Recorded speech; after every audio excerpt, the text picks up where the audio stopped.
Começa agora Cinema na Varanda, com Chico Firman, Michel Simões e Thiago Faria. Varandeiras e varandeiros, está começando mais Cinema na Varanda, eu sou o Michel Simões, episódio de hoje, 1198, A Vida Invisível do Brasil no Oscar. Tá na hora de aparecer, Chico Firman? Eu acho que tá, né? Porque foram tantos anos e só 4 indicações, tá precisando, né? Thiago, chegou a nossa vez? Chegou. O Oscar vai chamar pelo nosso nome. Muito boa. Bom, nós vamos falar hoje bastante sobre o Oscar, vamos falar bastante sobre tanto A Vida Invisível quanto outros filmes, porque temos uma presença muito ilustre. Rodrigo Teixeira, bem-vindo à Varanda. Obrigado pelo convite, prazer estar aqui com vocês. O Rodrigo Teixeira, produtor da Vida Invisível, produtor do filme Ad Astra com o Brad Pitt, que vai estrear na semana que vem. A Vida Invisível, que é o filme que ganhou o Sertan Regard de Cannes nesse ano, a segunda competição principal de Cannes. E é o escolhido do Brasil para concorrer à disputa de filme estrangeiro. Fundador da RT Features, que tem 15 anos de mercado aí de cinema. Exatamente. E produziu tantos outros filmes, o Me Chame Pelo Seu Nome. Que teve 4 indicações pro Oscar. Rodrigo pode falar como é que foi a sensação de indicação. Ele também produziu filmes brasileiros importantes, como O Alemão, como O Cheiro do Ralo, foi o primeiro filme dele, então... Rodrigo aqui vai poder contar pra gente muitas histórias cinéfilas. Mas antes... E a gente quer entender uma coisa, Michel. Quer entender por que é que, se ele é produtor do Me Chame Pelo Seu Nome, por que é que ele não foi indicado ao Oscar? Ele vai daqui a pouco responder isso. Muito bom. Mas hoje também tem Midsommar, O Mal Não Espera a Noite, que tem tudo a ver com o filme dele, A Bruxa. Então nós vamos ter um episódio com assuntos interligados. Tem tudo a ver com o filme dele, A Bruxa? A polêmica, hein? Vamos esperar essa conversinha, né? Mas vamos colocar o nosso convidado logo nesse papo, né? Rodrigo... Vai ter Brasil no Oscar? A Vida Invisível vai conseguir indicação esse ano? Cara, tem uma chance boa. Assim, se a gente vai ou não, tem um trabalho para ser feito. Acho que a princípio a gente está num lugar bom. Acho que a gente tem uma chance real de ir.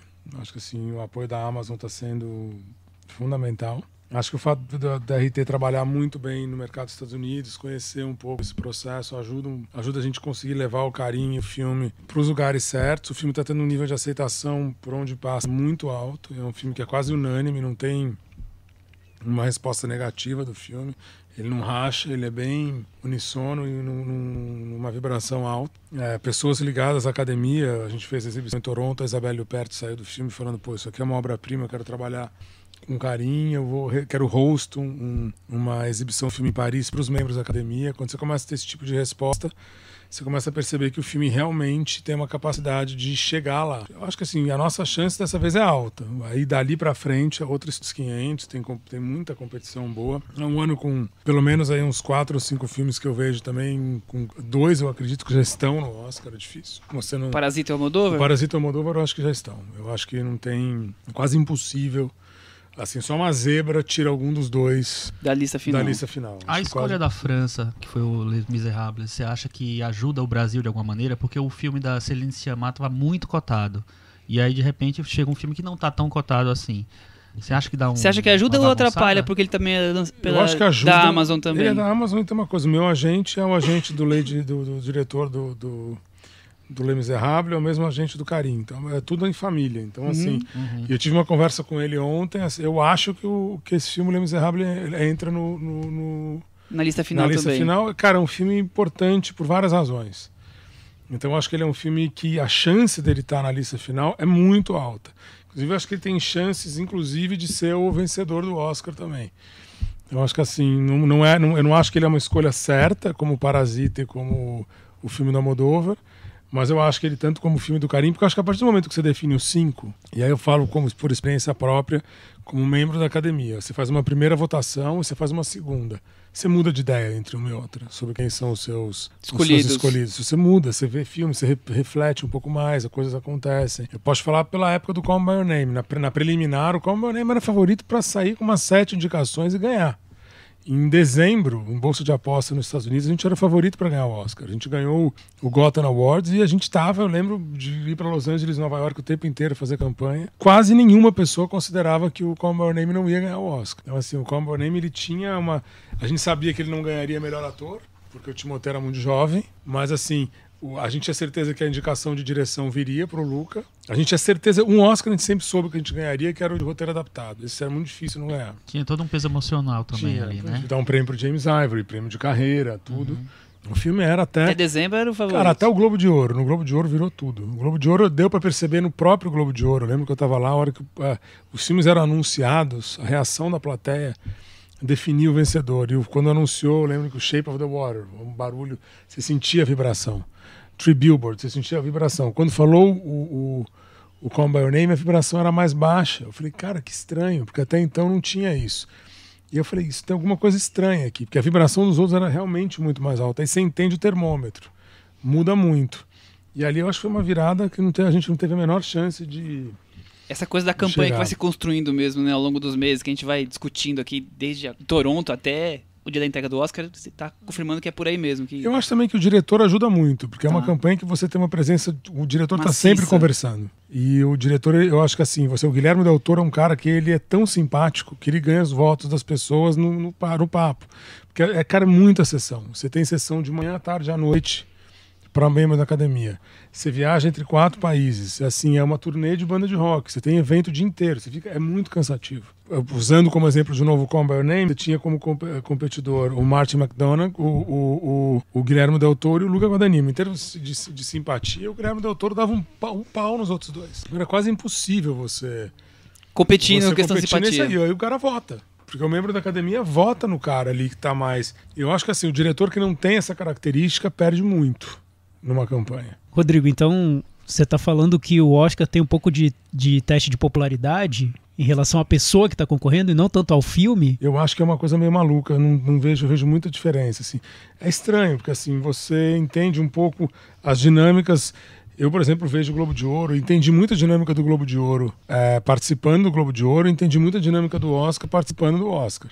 E acompanhando uma campanha em loco. É muito diferente do que a gente, como membro da academia, acompanhar a campanha do país de origem, que é onde a gente está, imaginando o que está acontecendo. É uma loucura, não dá para te explicar. Primeiro em novembro, você tem um evento que é um evento fundamental que ninguém fala, chamado AFI. O AFI elege os 10 filmes do ano. Tá? Ele tem um evento que é uma sessão pré-Oscar desses filmes. Esse evento, você pode ter certeza que quase todos os filmes que estão nesse evento são os finalistas do Oscar, porque todo mundo que é do EFI é membro da academia. Então ninguém se apega a isso, ninguém vai e descobre isso. É uma semana em novembro nos Estados Unidos, que são todos premieres no teatro, que era o Oscar antigamente, no Egyptian. Então você vai lá e você assiste o filme com uma plateia enorme, e você já sabe que o teu filme é quase pré-selecionado. É assim, tem umas 3 ou 4 sessões do filme. Aí você tem começo de janeiro, que eu achei até o evento mais legal de todos. Normalmente, na sexta-feira que antecede ao Globo de Ouro, o EFI faz um almoço, onde são convidados os 10 melhores programas de televisão, segundo eles, e os 10 filmes. E você ganha um diploma, enquadrado já, que você contribuiu para a arte nos Estados Unidos naquele ano e tem o nome do filme. Se você é um produtor, você aparece. E a gente ganhou com Call Me By Your Name. Todos os filmes que estavam no ano do Call Me By Your Name no EFI foram os finalistas do Oscar daquele ano. Só que ali a diferença do EFI é que não tem o competidor, todo mundo ganhou. São os 10 melhores filmes, os 10 melhores programas de televisão. Não tem o melhor, todos são os melhores. É a ordem alfabética que eles indicam, sim, né? Aí Teve você só tem um ano que eles resolveram fazer uma premiação mesmo. Eu lembro disso, que eu achei, a partir de agora vai ser. E depois eles abandonaram e voltaram para os 10 vencedores. tradição, Isso é né? uma coisa muito legal, porque assim, é um evento super democrático, todo mundo se sente vencedor, é uma coisa que as pessoas são felizes, vai todo mundo. É um almoço numa sexta-feira, todo mundo vai. Você confraterniza com todo mundo, os discursos são lindos, todo mundo te aplaude, é um negócio super legal. É uma coisa meio rápida, mas e se você for em qualquer escritório de produtora, do mesmo jeito que o cara exibe o Globo de Ouro, o Oscar ou o Emmy, ele exibe o EFI do lado. É um prêmio realmente importante. Que dá orgulho, importante. né? Esse é um dos prêmios que eu tenho que eu considero melhores. Aí você vai para o Globo de Ouro. O Globo de Ouro é uma outra coisa. O Globo de Ouro é uma confraternização maluca, também extremamente respeitada, um tapete vermelho que não acaba. E aí você entende um pouco a dinâmica. É uma dinâmica muito diferente, que é um prêmio difícil de você prever. Existem muitas teorias sobre o Globo de Ouro que nos últimos anos até se materializam. Mas é difícil você prever o Globo de Ouro. É muito difícil, assim. O Globo de Ouro dá umas surpresas, assim, que não necessariamente é o que acontece no Oscar, entendeu? É porque é um grupo menor que vota, né? Cara, tem uma coisa meio assim, o Globo de Ouro, para votar eles aceitam presentes, tem toda uma coisa de brindes que você... Existe uma campanha, o Globo de Ouro existe uma campanha mesmo, um gasto para aquilo. Então, Foi muito diferente. Eu vi o que a gente fez com o Call Me By Your Name no Globo de Ouro. Eu tô te falando, a recepção do Call Me By Your Name no Globo de Ouro foi muito fria. Era assustador, assim. Assim, você sentia... Na hora que o Call Me By Your Name entrou no Globo de Ouro, eu falei, a gente não vai ganhar nada. Nada. A gente não sai daqui com um prêmio. A gente saiu com 0. Aí o filme diminuiu ali. O filme diminuiu, a gente foi pro BAFTA, ganhou o mesmo prêmio do Oscar. O BAFTA é outro prêmio muito legal, que também tem uma dinâmica... Eu achei até como evento, premiação, o BAFTA mais legal que o Oscar. Tá. Ao vivo. E você tem o Independent Spirit Awards, que é uma rivalidade que acontece sempre num dia antes do Oscar, que a gente já ganhou, que é uma rivalidade com o Gotham. Então, se você ganha o Gotham, difícil você ganhar o Independent. Impossível. Quase impossível. A gente ganhou o Spirit Awards melhor filme com A Bruxa e ganhou o Independent melhor filmes com Call Me By Your Name. Ao contrário, a gente ganhou o Call Me By Your Name ganhou o Gotham e o A Bruxa ganhou o Independent Spirit Awards. E você vê, quando você ganha um, o outro é ignorado. São como se fossem 2 sindicatos, como se fosse Rio e São Paulo. Não tem muito...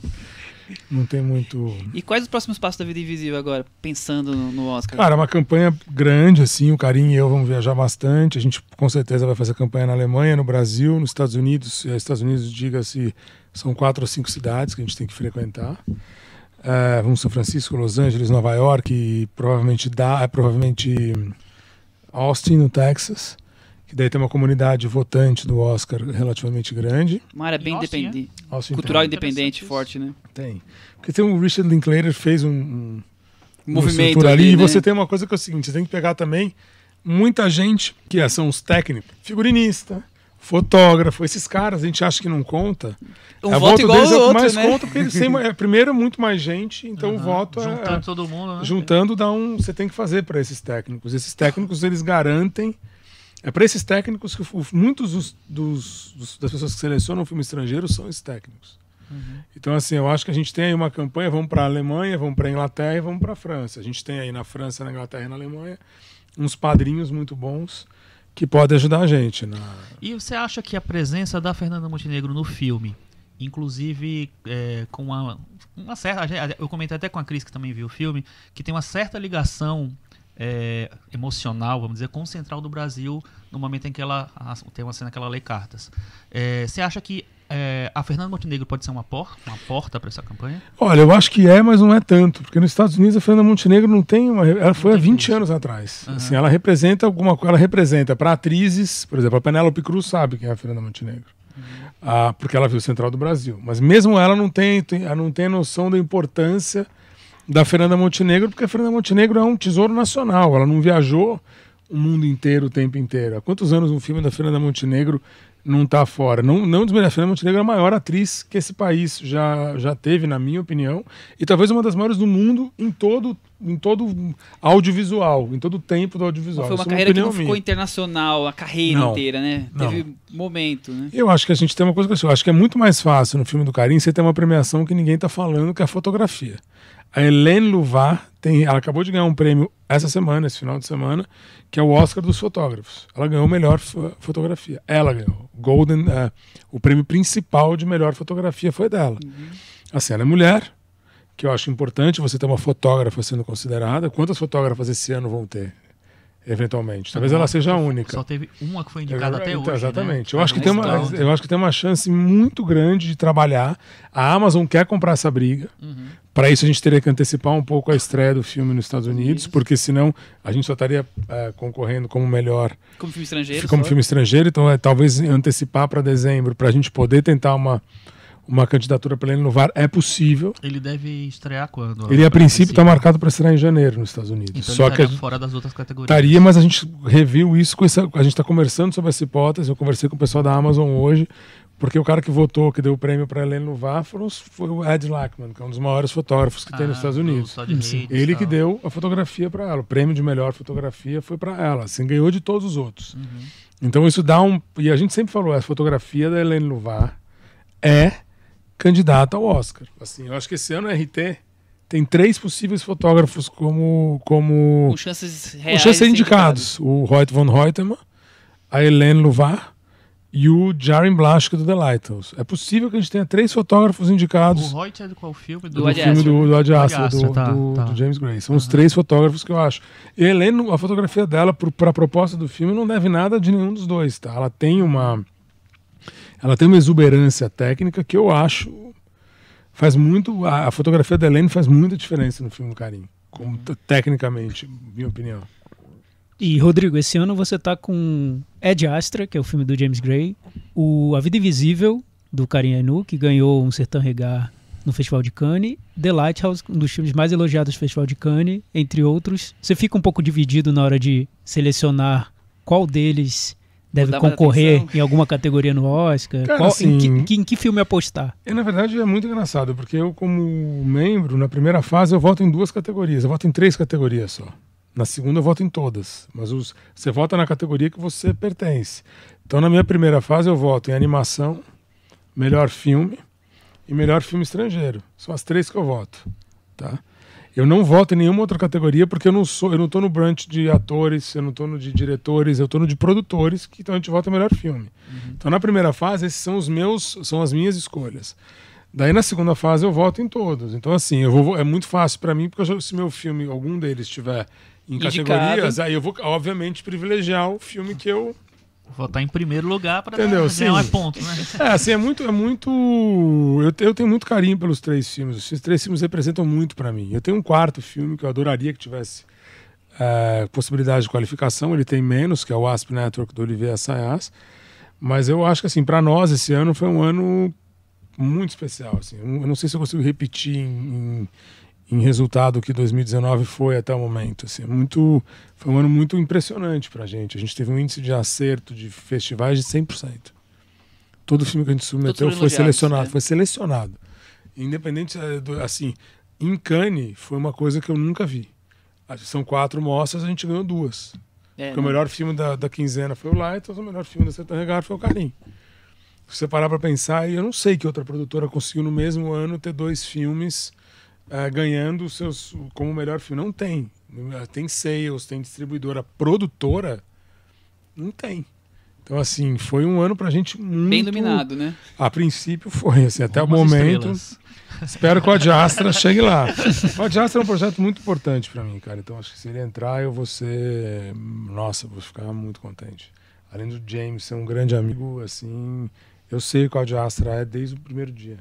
Então, se ele entrar, porra, assim, é uma vitória difícil de descrever. É muito bom. Vamos falar do James Gray. O James Gray é um dos favoritos da varanda. A gente gosta muito de vários filmes dele. Henrique Miura, nosso ouvinte, que o diga, né? Que também gosta sempre. muito. Só que o James Gray, geralmente ele não tem a atenção devida, a gente acha, nos Estados Unidos. Por que você acha que é isso? E você acha que Ad Astra consegue ultrapassar? Primeiro que eu acho que o Brad Pitt quebrou a barreira do James Gray com todo mundo. O Brad Pitt é um ator que quebra isso. O Ad Astra está em todas as paredes dos Estados Unidos há um mês. Ele está em todas as paredes da Dinamarca, da Inglaterra, da França, em todos os relógios de São Paulo. Então, assim, o Ad Astra apareceu. Então, o trabalho do James Gray vai ser julgado. E o trabalho do James Gray nesse filme é visto. Então, o James Gray criou um público. O Brad Pitt ajudou a popularizar o James Gray. Ele deu espaço para o James Gray com um público que não veria o James Gray. Se fosse outro ator, não teria visto. Então, eu acho que o Brad Pitt ajudou a catapultar o James Gray nessa questão. Eu tenho a mesma sensação que vocês. Eu gosto de James Gray desde o Little Odessa. Quando eu sou representado eu tenho um agente nos Estados Unidos desde 2008. Eu mudei de agência em 2013, em janeiro de 2013, eu saí da UTA e fui para a CAA.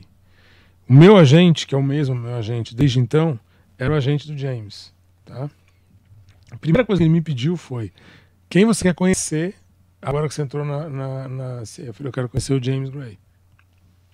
Ele representava Paul Thomas Anderson, representava Darren Aronofsky. Eu não sou tão fã do Darren, mas o James Gray era um cara. O Paul Thomas Anderson também é um cara que eu gosto muito. Eu falei, o James quase nada. Eu falei, eu quero conhecer. Eu quero conhecer o James Gray. Aí a gente marcou uma reunião. Eu fui vender um projeto pro James Gray. Eu queria que o James Gray dirigisse um outro filme da gente. Ele falou: cara, não quero. Eu quero fazer uma ficção científica. Eu tenho uma ideia. E ele fez um pitching para mim. Eu paguei para ele me entrar em Nova York. A gente fez um jantar que começou às 7h30 da noite e terminou às 3h30 da manhã. conversando sobre cinema, e a nossa relação só aumentou dali. A gente tem uma relação, a gente é muito amigo. A gente ficou amigo, eu vou jantar na casa do James, a gente conversa sobre cinema. O James é um nerd cinéfilo, assim, um cara que, assim, o assunto dele é esse, ele imita todo mundo muito bem, ele é um showman. Então, se ele sentar aqui, ele imita todos. Você fala um ator, ele imita o ator, faz a voz do ator igual. Essa capacidade de imitar dele, de assumir o personagem é muito grande. E o cara fez um pitching pra mim que ele falou, cara, ninguém vai acreditar num projeto de ficção científica dirigido por mim. Você não quer pagar isso pra mim? Eu falei, eu pago. Quando chegou o roteiro, eu não tinha dinheiro pra fazer o filme, porque era eu paguei um roteiro que era inviável pra mim produzir, porque era um filme de 60, a princípio, 60 milhões de dólares. Aí eu chamei meu agente, a gente tentou, o Ad Astra. O Ad Astra escreveu um livro algum dia da minha carreira. O Ad Astra, ele tem um capítulo longo, porque eu vi tudo que aconteceu, o ator que entrou e saiu. Quem entrou e saiu? Cara, um monte. Assim, o Brad Pitt foi assim, no último minuto. Assim, não era Brad Pitt. O primeiro ator que ia fazer foi o Michael Fassbender. Olha. O Michael Fassbender ia fazer o filme e não fez o filme para fazer o Assassin's Creed. Nossa, que olha escolha. Que Meu Deus. Faz bem coisas da vida, né? Aí teve uma outra hipótese, o Daniel Craig. O Daniel Craig chegou a quase fechar. Ele ia ser o ator e ele foi fazer o Kings, um filme que ninguém viu. Ele fez esse filme sobre o Rodney King com a Halle Berry. Eu sei porque o produtor é muito amigo meu. É um filme do Daniel Craig que ninguém viu, ninguém sabe que existe. Nunca tive ouvido falar. Ele não quis fazer o filme do James para fazer este filme, de uma diretora turca que ganhou um prêmio de Câmara d'Or em Cannes. E ele queria fazer o filme dessa diretora, que era Denise Erguven, eu acho, não sei o nome dela. E foi fazer a o filme. diretora do Divines, é isso? Não, ela dirigiu um filme turco que ganhou. Pode ver, Kings, agora de cabeça eu não sei o nome dela. Sei que acho que é Denise, o primeiro nome dela. E, cara, o filme não deu certo. E aí a gente ficou. Aí o Joaquin Phoenix, o estúdio não bancava um filme com o Joaquin Phoenix, olha só, quem diria. Não quis, agora ele é aí. Que é o colaborador e é um ator que o James tem uma relação muito profunda. O Joaquin Phoenix foi uma escolha, mas nenhum estúdio bancaria um filme de 60, naquele momento, de 60 milhões de dólares com o Joaquin Phoenix como protagonista. Não bancaria. Porque o Brad Pitt, não é que o Brad Pitt foi a última escolha, mas nunca foi uma possibilidade, a gente nunca imaginou que ele aceitaria. Que o Brad Pitt faria o filme. Então, se a gente soubesse, ele teria sido a primeira escolha, porque o filme estaria viabilizado no primeiro minuto. Então, assim, não tinha ideia, não era um nome real pra gente. Aí o Mark Wahlberg quase fez. De repente, um dia eu tô em casa, me liga meu agente e fala o seguinte: o Brad Pitt entrou no filme. E você tem o poder de dizer sim, porque o filme é teu. Então você diga sim em 24 horas. Se você não disser sim, o filme não vai rolar. Isso era uma quinta ação de graças. Eu disse sim. 3 meses depois o Brad Pitt fechou o contrato. A gente já sabia que ele ia fazer o filme, tinha um processo para ele fechar o contrato. Fechou o contrato e o filme aconteceu. O filme virou real. E desde então são 2 anos de trabalho intensos. Assim. A gente filmou... O primeiro diário de filmagem do Ad Astra foi dia 7 ou 8 de agosto de 2017. Eu sei porque eu estava morando em Los Angeles, então... E filmamos, continuamos filmando, fizemos retoques de filmagem esse ano, ainda em março. Então, assim...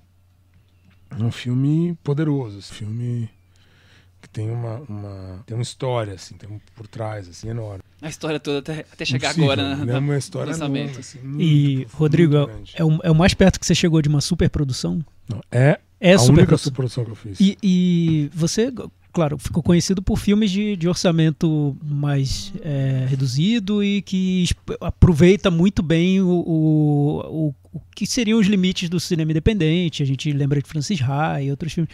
Fazer um filme grande e de 60 milhões de dólares, qual é o grande desafio e a limitação? O filme acabou custando 100. 100 milhões de dólares. Eu acho que é o seguinte, não tem muito desafio, porque o James Gray nunca deixou de ser um cineasta independente. Ele só trabalhou para um estúdio. Então ele passou a ser um filme de estúdio por orçamento, mas a mentalidade do James Gray, a minha mentalidade, a mentalidade dos produtores da Plan B, a mentalidade do Anthony Katagas, que é outro produtor, a mentalidade de produtor independente. A gente fez um grande filme independente para um estúdio. Talvez seja o filme independente maior da história, porque ele é um filme independente. Ele tem toda uma estrutura de um filme independente, com orçamento de um filme de estúdio e com um processo de filme de estúdio. Então, o filme Hollywood, as pessoas não entendem muito bem o que é Hollywood. Hollywood é estúdio. Cinema independente é igual no mundo inteiro. Então Hollywood se define por orçamento. A primeira vez que eu trabalhei em Hollywood, primeiro eu falo, você é o produtor, eu não sou. O primeiro filme que eu fiz em Hollywood foi o Ad Astra. E eu tenho 14 filmes no meu currículo nos Estados Unidos. Realizados. agora com os 2 novos, 16. O primeiro filme que eu fiz em Hollywood chama-se Ad Astra, que é processo de estúdio. Então eu participei num processo de estúdio com a Ad Astra. Os outros filmes são independentes, é como eu faço filme no Brasil. Eu controlo. Quando eu participo de todo o processo, minha discussão é muito mais direta. Quando vai para esse nível, é um outro nível de gerência e de decisão. Ele vai para um outro lugar. Reunião com um estúdio, são 26 executivos falando do filme com você. Não é 3, 4. Não é uma mesa desse tamanho. É uma sala de reunião imensa com gente, com 3 assistentes atrás. Todo mundo com laptop, todo mundo anotando, explicando qual é o marketing no filme. A gente sabe desde o princípio que o pôster era um Brad Pitt gigante. Então, assim, você não tem muito. E tem um pôster Brad Pitt gigante, tem um pôster Brad Pitt pequeno, tem um pôster Zen Brad Pitt, mas tem um astronauta que você sabe que é ele. Mas a campanha foi toda baseada no Brad Pitt. Então, você entende o que é estúdio. Estúdio é outra coisa, Hollywood é outra coisa. Mas o filme foi produzido com mentalidade de cinema independente. Tá? Então, assim, por isso que eu acho que o filme é bom tecnicamente.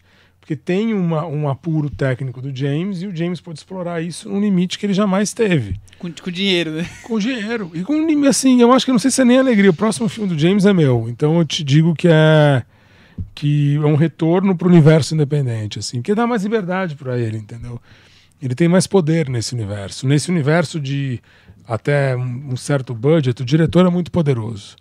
No universo de um budget maior, a estrela pode ser mais poderosa que o diretor.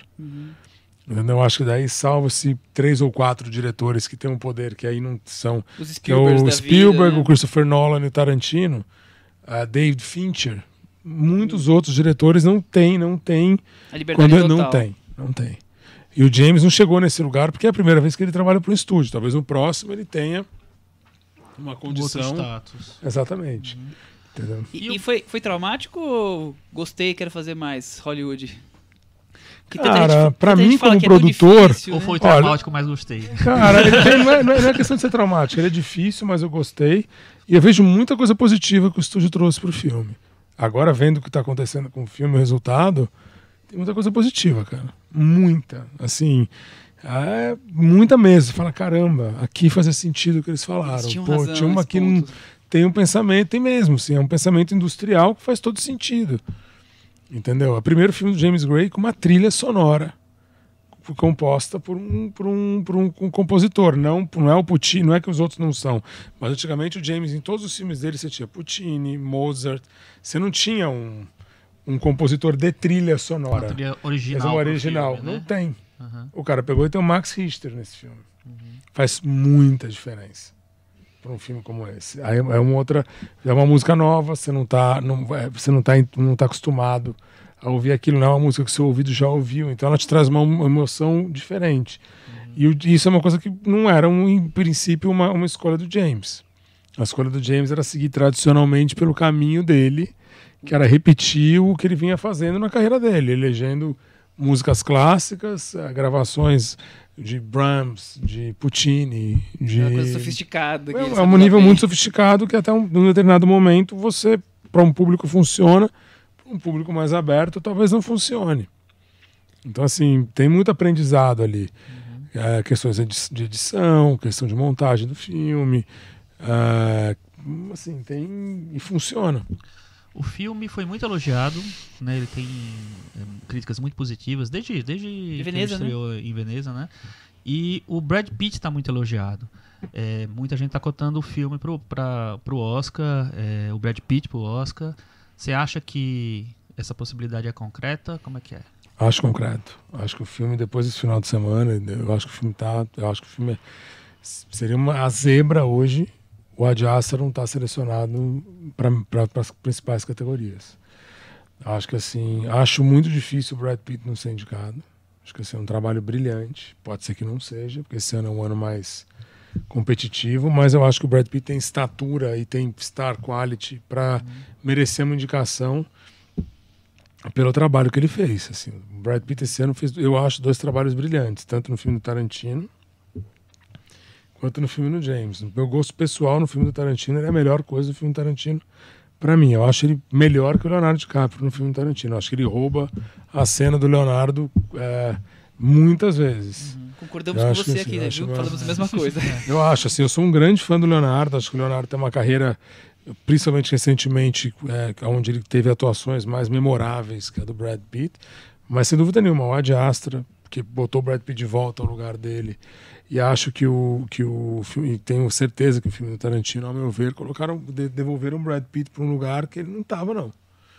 Eu acho que assim, foram maravilhosas as atuações. Eu falei com o Brad Pitt agora em Veneza sobre isso. Eu falei, cara, porque assim, o Ad Astra é difícil para eu falar. Eu falei, cara, a gente vai ver a reação junto amanhã, porque era o jantar na noite anterior à exibição do Ad Astra. Eu virei para ele e falei, amanhã a gente fala de Ad Astra, hoje vamos falar de... Cara, o que você fez no filme do Tarantino é inacreditável. Ele ficou até meio assim, eu falei, cara, pra mim você é o filme. Ele falou, não, imagina, esse é o Quentin, ele é meio... mas você sente que ele gosta, porque ele é um cara que tem... Em Cannes dava pra ver a emoção na cara dele. Acabou a sessão, eu olhei pra ele e o cara tava chorando. Ele tava visivelmente emocionado. A energia foi pra ele. Ali, a sessão de Cannes era o Brad Pitt, o cara mais ovacionado da sessão. Não era os outros. A impressão que eu tenho, agora é uma impressão minha, não sei se é a de todo mundo, é que o Brad Pitt sempre é um ator que ele tentou, por mais que ele já tenha tido indicações ao Oscar, elogios e tal, ele sempre tentou provar que ele é um grande ator, que ele é um bom ator, e não só uma estrela e tal. E eu acho que esse ano, realmente, eu não vi o Ad Astra ainda, mas o filme do Brad Pitt eu acho ele realmente diferencial. Ele experimenta bastante. E eu acho que as chances são boas de ele ser duplamente indicado, né? Eu acho que assim, se for por enquanto... Faz tempo que não acontece, mas... Sim, acho que de tudo que eu vi, ele é um cara que pode ser indicado, sim. Se ele for duplamente indicado, é um sinal de que algum ele leva. Difícil você ser duplamente indicado e não ganhar algum. Passar em branco, né? Entendeu? Então, assim, acho que o Al Pacino foi indicado duplamente quando ele ganhou o primeiro Oscar dele. Ele foi pelo Glengarry Glen Ross e pelo Scent of a Woman. Uhum. E outros atores que foram indicados duplamente ganharam. É difícil, de novo, você ser indicado duplamente e não ganhar, mas eu acho que o Brad Pitt tem chance. Uhum. Eu não sei como é que vai ser a campanha do Oscar do filme do Tarantino. A Jessica Lange também foi indicada duplamente e ganhou. Acho que teve mais até. Acho que assim, não foi assim o caso que eu lembro que não ganhou foi a Sigourney Weaver. Aí. Ela concorreu na Montanha dos Gorilas e Secretária de Futura perdeu os dois. Então agora eu acho que mas o Brad Pitt tem chance. Tudo bem. Acho mesmo. Rodrigo, vamos aproveitar você, só para dar uma... que tem muito ouvinte que não conhece muito bem qual que é o trabalho do produtor e como é que você entrou nesse mundo de produzir cinema internacionalmente. Conta um pouquinho como é que funciona. Cara, o trabalho do produtor é juntar as peças do filme e fazer o filme acontecer. Assim. A gente é responsável. Depende do produtor. Né? No meu caso, desde encontrar a história até juntar o filme, fazer o filme acontecer, arrumar o dinheiro para o filme, ficar resolvendo os problemas do filme, que são muitos, administrar a ansiedade de talento, que é uma coisa que acontece, administrar a ansiedade de quem te colocou o dinheiro, que também acontece. Uhum. Então é um trabalho insano, é infinito. Você trabalha no filme e você se despede do filme anos depois que o filme foi exibido, que a carreira do filme acabou. Então aí você se despede do filme, o filme deixa de ser um seu para contar uma história e ficar para a história. Eu sempre tive vontade de trabalhar com cinema. Eu não tinha nenhuma expectativa de que eu fosse trabalhar com cinema, porque não era uma realidade da minha família. A minha família era uma família de empregos mais tradicionais, digamos assim. Meu pai trabalhava no mercado financeiro, minha família era de industriais, meus avós ambos trabalhavam na indústria têxtil. Todos meus amigos de escola são pessoas ligadas ao mercado financeiro, pessoas ligadas à empresa, donos de empresas. Não são arte, raramente alguém entrou. Tem uns amigos jornalistas que são grandes amigos meus de vida, e eu era o único que era fascinado por cinema e sempre quis esse lugar. Eu sempre fui cinéfilo, então isso é uma coisa para mim que me carregou muito para fora. Assim. Eu sempre tive uma cinefilia, independente de achar que eu fosse trabalhar. Eu sempre gostei de cinema, eu sempre gostei de ver, eu vi tudo que você pode imaginar de filme. Então aquilo me levava, eu tenho referência. E aí aquilo me levava para lugares. Quando eu quis trabalhar nos Estados Unidos, eu fui muito desacreditado, porque aí não existia esse negócio. O produtor brasileiro fazer filme americano, isso não existe. Não tem. Parecia assim, para você ser brasileiro, você tinha que ser um ator, ou um diretor, ou algum técnico, produtor, não. Só que para mim foi uma coisa natural. Eu sempre vi filme, a grande influência cinematográfica da minha vida foi os Estados Unidos, não foi outro. Eu não tenho, eu acho que de muitos produtores. Eu nasci nos anos 70, mas eu fui criança nos anos 80.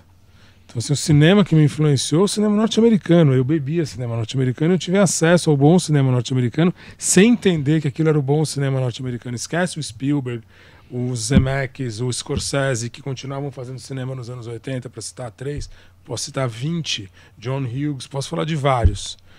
A gente não tinha um cinema brasileiro, na minha opinião, eu não enxergava o cinema brasileiro como uma possibilidade de como público, como audiência, quando eu era jovem. O cinema europeu era muito diferente para mim quando eu era jovem. Eu passei a ter esse acesso mais no final da minha adolescência, início da fase adulta. Eu não via o filme do Truffaut com 12 anos de idade, não via Godard com 12. Desafio muita gente a me falar que vê, acho difícil, mas tem gente que é capaz de falar isso. E via John Ford, sem saber que era John Ford, porque eu vi os westerns do John Wayne. Então eu sabia que era o John Wayne, mas eu não sabia quem estava por trás da câmera. Via Howard Hawks, sem saber que era Howard Hawks. Via Charlie Chaplin, sabendo que era o Carlitos, mas sem saber quem estava por trás das câmeras. Vi musicais, todos que você pode imaginar, porque eram filmes acessíveis. E eram filmes que a Rede Globo passava na sessão da tarde e à noite pra gente. Então, você tinha uma educação enquanto público, existia uma formação de público que não existe hoje. Então, assim, quem absorvia aquilo era muito bem educado, você tinha acesso aos filmes. E aí, com o tempo, você vai adquirindo. Aí, quando eu fui entrar nos Estados Unidos, era muito fácil. Eu falava de cinema com agente que não conhecia um décimo do que eu conhecia. Eu ia conversar com um agente de Hollywood, o que eu sabia mais do que o agente que estava falando comigo de cinema. Então, Isso que é uma coisa que eu ia perguntar. Assim, as pessoas não são cinéfilas na indústria de cinema? Muito poucos. Os agentes não são cinéfilos. Eles gostam da gente pela nossa cinefilia. Eu conquistei o James Gray na cinefilia. 90% das pessoas que trabalham comigo eu conquistei por cinefilia. E, Rodrigo, uma curiosidade nossa aqui da varanda. Quem vota no Oscar é cinéfilo ou não? Eu acho que é o seguinte, eu acho que tem uma cinefilia grande ali. Acho mesmo, assim. Eu, por exemplo, conversando com o John Bailey quando ele era o presidente da academia, porque as pessoas fazem uma confusão muito... Eu não fui indicado pelo Call Me By Your Name. O Call Me By Your Name foi. Eu não fui. Meu nome não estava na lista. Isso foi uma polêmica grande, porque eu recebi um crédito pelo meu filme. Meu filme foi indicado, se ele ganhasse o Oscar, o meu filme ganhou o Oscar. Mas eu não ia ganhar uma estatueta. Mas o que aconteceu? Tem gente que me dá parabéns como se o prêmio do James Ivory tivesse vindo para mim. Ele veio pro meu filme. O Oscar não tá na minha casa.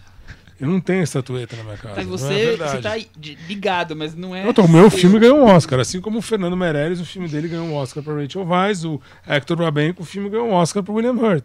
Teve outros brasileiros que tiveram filmes. O Hector Babenco, no caso argentino-brasileiro, que tiveram filmes que ganharam o Oscar. Mas esse Oscar não veio para o brasileiro, veio para alguém que trabalhou no filme. Então tem 3 brasileiros que tiveram filmes com brasileiros envolvidos que tiveram Oscar. Eu não ganhei porque existe uma regra, e essa regra, o Ad Astra, se ele for, eu sou indicado, que chama-se PJ Mark. O PJ Mark é uma marca que o PJ concede para os produtores que têm direito. Eu ganhei, o Brad Pitt perdeu para mim a vaga dele de melhor filme. Ou seja, se ganhar melhor filme, o Brad Pitt não leva o Oscar, eu levo. Isso é fato. Ele, assim, porque quem estava concorrendo, nós éramos 7, 2 ficaram de fora, o Brad Pitt e o Arnold Milchan, que pagou o filme inteiro. O correto, na minha opinião, era os 7 serem indicados. 5 vão ser indicados como melhor filme. O Brad Pitt produziu o filme, ele também merecia ter uma indicação. E não teve. No PJ ele entende, com razão, a minha importância. Então tem uma importância porque ele conta pontos por todas as fases do processo que você participou. O único que desenvolveu o filme fui eu. Então na fase de desenvolvimento eu pontuei sozinho. Nenhum outro produtor desenvolveu o filme.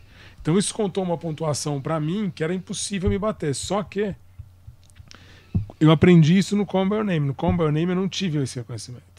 E eu apelei até o último minuto. Eu cheguei numa apelação em janeiro, aonde na véspera da votação para a academia, e eu perdi 5-4 a possibilidade de ter meu nome incluso se o Call Me By Your Name fosse, porque você já sabe que você não vai ter seu nome incluso, porque você recebe do PJ quem teve um mark e quem não teve. E você tem a condição de apelar uma vez. E se você perde, você tem que apelar à academia. Eu fiz todas as apelações e perdi.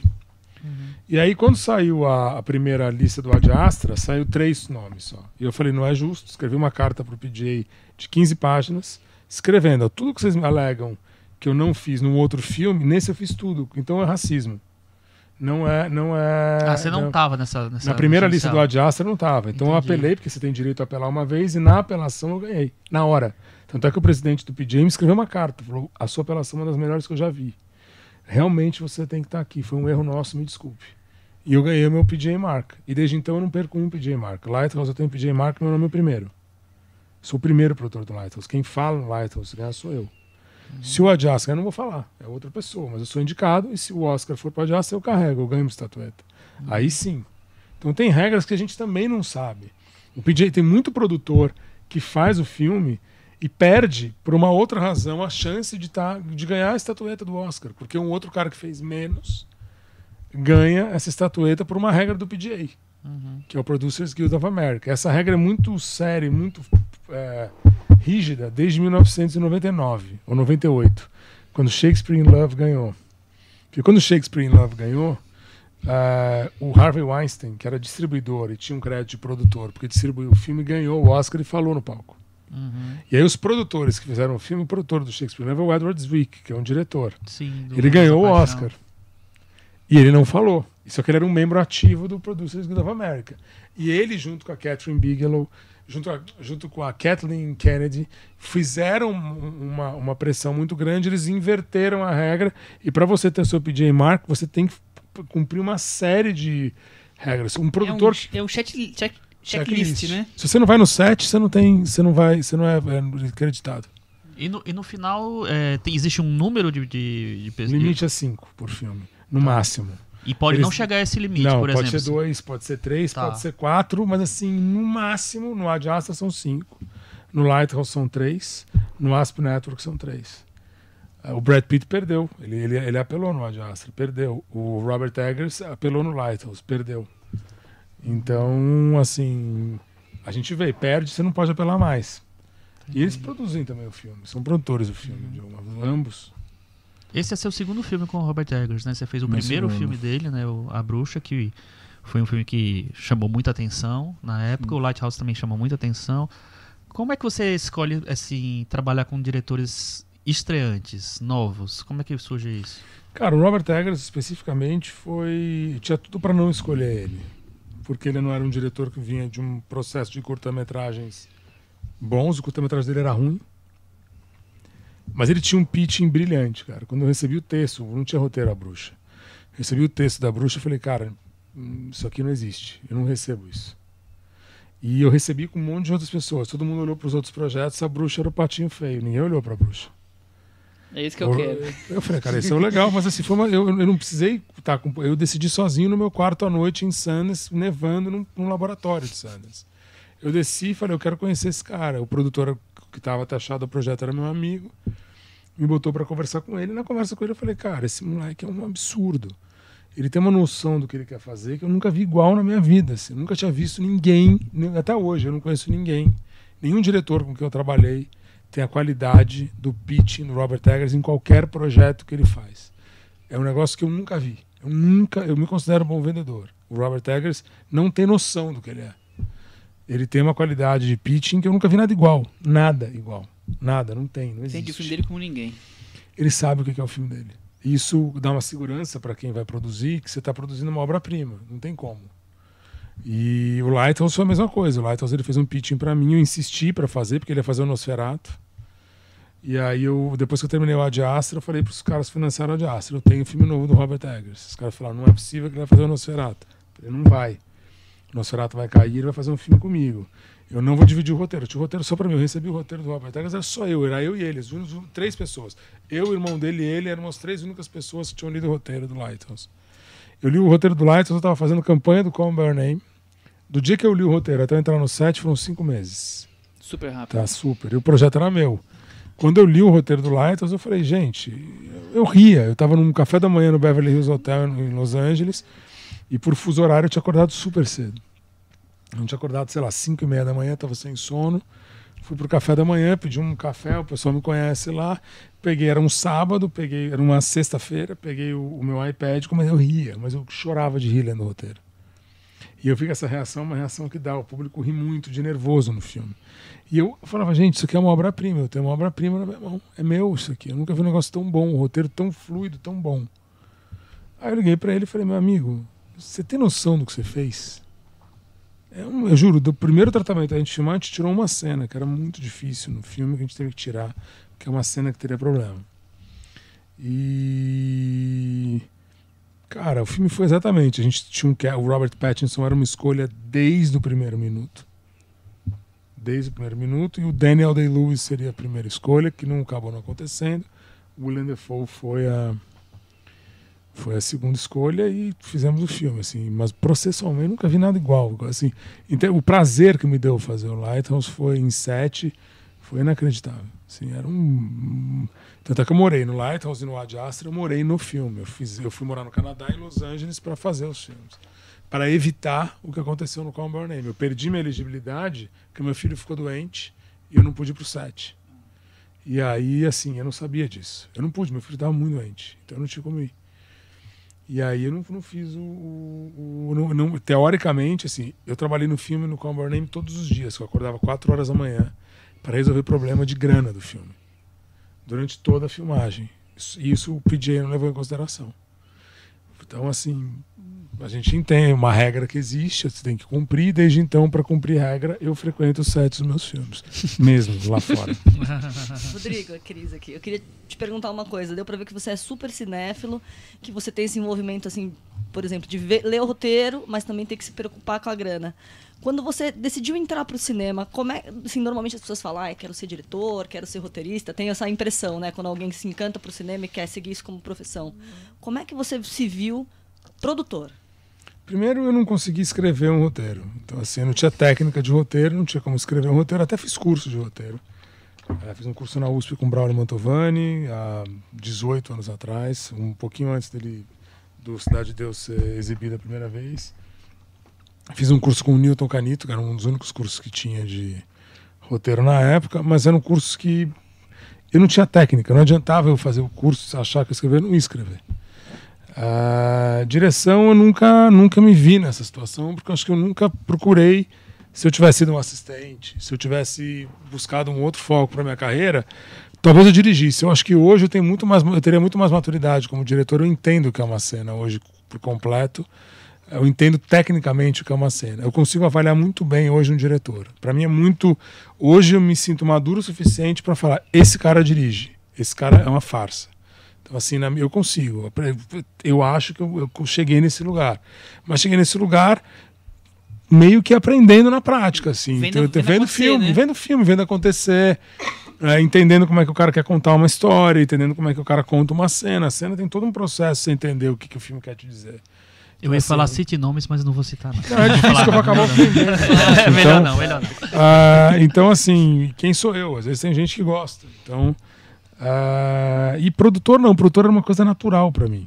Produtor, assim, esse cara de juntar as pessoas e fazer o negócio acontecer, parecia uma coisa muito, muito simples pra mim. Não tô falando que é fácil produzir, porque é difícil. Mas parecia ser simples pra mim eu juntar as pessoas num lugar, fazer acontecer e entregar. É quase como se eu tivesse nascido para aquilo, era fácil para mim.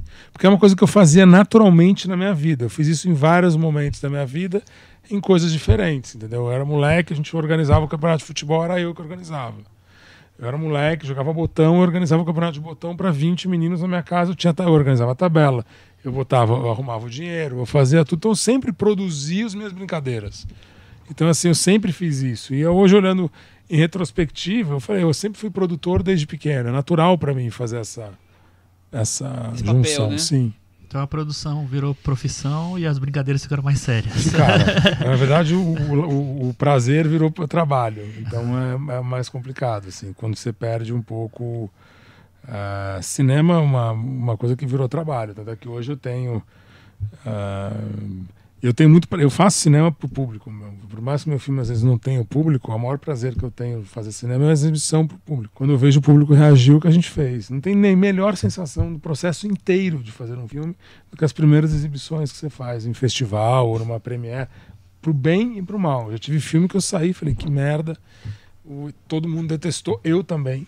E eu vou ter que sentar aqui, ficar em pé esperando, cumprimentar os caras mentindo para mim que acharam meu filme bom.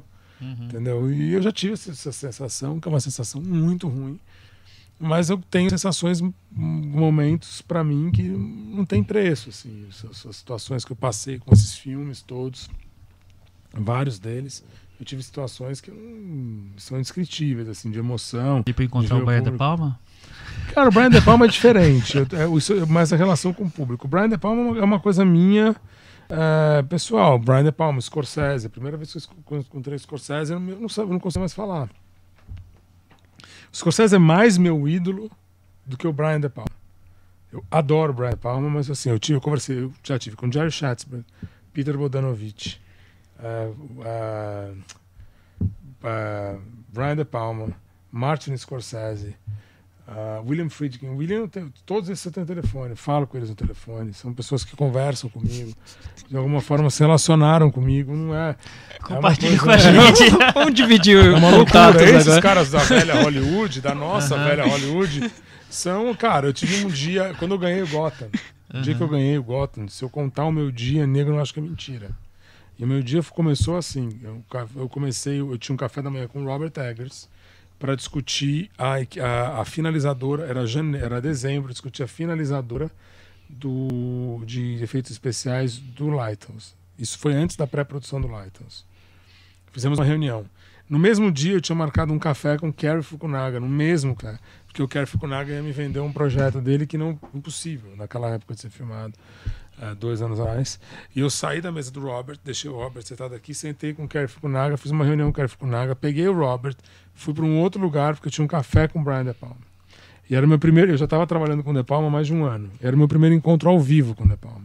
E eu fui brifado para dizer que o cara era um mal-humorado, que o cara não ia ser simpático. E o cara ficou comigo, era para ser um encontro de 20 minutos, 1h30. E ele foi um negócio inacreditável. Por quê? Porque eu conhecia o trabalho do cara. Então você conversa com um cara que você conhece. Então minha conversa, minhas perguntas para ele, e eu tinha histórias que o Scorsese é o melhor, muito amigo dele. Então o Scorsese me contava histórias do Brian De Palma, que a minha memória me ajudava, então eu jogava pro De Palma, e quando eu jogava, o De Palma me devolvia. Me devolvia lindamente. E aquela na semana do meu aniversário. E a Emma Tillinger, que é a sócia do Scorsese, que é muito minha amiga, que a gente tem uma empresa juntos. Você tem uma joint venture, né? A gente tem uma joint venture. A Emma Tillinger vira para mim e fala: hoje vem ver a filmagem do Irishman. E eu tava com o De Palma, eu comentei, tô indo ver a filmagem do Irishman, saindo daqui. E aí ela virou para mim, tudo isso aconteceu no mesmo dia. Aí eu virei pro... Ele falou, pô, então você fala para ele que ele tá me devendo um encontro que faz tempo que a gente não conversa. Cheguei no Irishman e era um presente de aniversário para mim, eu não sabia que a Emma tinha meio que armado. Entrei no Irishman, o Scorsese eu fui ver ele filmar 3 vezes, eu sentei com ele em vídeo assist 3 vezes para ver ele dirigir. Então isso é um privilégio que eu indescritível. E você entrei no set do Irishman, a primeira pessoa que eu vi foi o Irving Winkler, que era o produtor do rock e tal. E a Emma falou, Irving, esse cara é o produtor do Call Me By Your Name, que o filme tava bombando na época. Falou, porra, hoje tem o Gotham Award, vocês estão concorrendo, porra, adoro esse filme, aquele garotão. Aí eu falei, pô, eu queria te falar, eu tava com o De Palma agora pra Emma. Conta pro Mari, e aí o Irving Winkler falou, eu que apresentei os dois. Eu apresentei os dois, eu era amigo do De Niro era amigo do De Palma, não era amigo do Scorsese, eles estudaram juntos, ele era amigo do De Palma. E foi assim que começou a relação. Aí o Scorsese veio. E aí sentou no vídeo assiste, falou, você tá feliz? Você tá feliz? E começou a conversar comigo, rir, contei das histórias, falei que eu tava falando do Call Me By Your Name. Ele ia fazer uma apresentação do Achambra pra mim, que também foi super emocionante. Ele citou, me agradeceu em público, pra todo mundo. E ele, porra, tava um super bom humor esse dia no set, virou pra mim e falou, contei do De Palma, daí ele falou, a gente conversou sobre De Palma, conversa super legal. Aí falamos um pouco do Rei da Comédia, começamos a conversar, daí ele virou pra mim e falou, vou te mostrar uma coisa hoje que você não vai acreditar. Hoje você veio no dia certo pra ver esse set.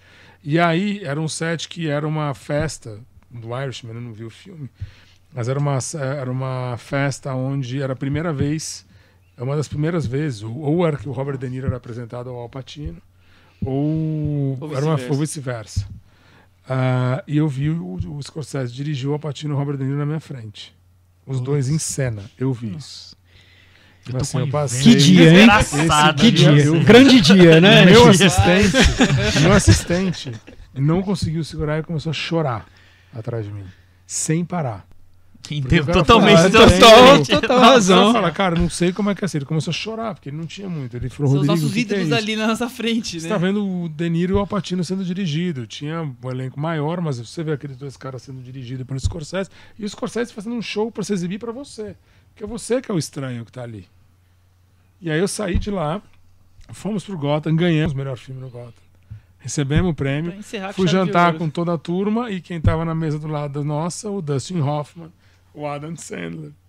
Todo mundo estava na mesa do Safdie que perderam pra gente, pelo Good Times, o prêmio de melhor filme no Gotham pro Call Me By Your Name. E a gente estava ali, todo mundo junto à noite, celebrando o prêmio. E aquilo eu falo, gente. E no dia seguinte, sai todas as indicações do Spirit Awards. A RT entrou com 3 filmes e teve 8 indicações do Spirit Awards no dia seguinte. Então, assim, é um negócio, assim, muito pra mim, que sou cinéfilo, eu nunca imaginei que eu teria um dia desse. E muito menos que esses caras me respeitariam ou falariam comigo. Então, assim, Igual você pra vai... igual, assim, né? Falam de igual para igual, te tratam de igual para igual, cara. Assim, não tem... Assim, obviamente, já fui maltratado, já fui... Quem nunca, né? Mas eu tenho relações, de novo. Eu respeito a obra dessas pessoas. Então, quando você respeita, os caras te tratam bem. Então, assim, eu tive prazer de ter encontros inacreditáveis com pessoas... Assim, eu já conversei muito com o Isabelle Huppert, já conversei muito com...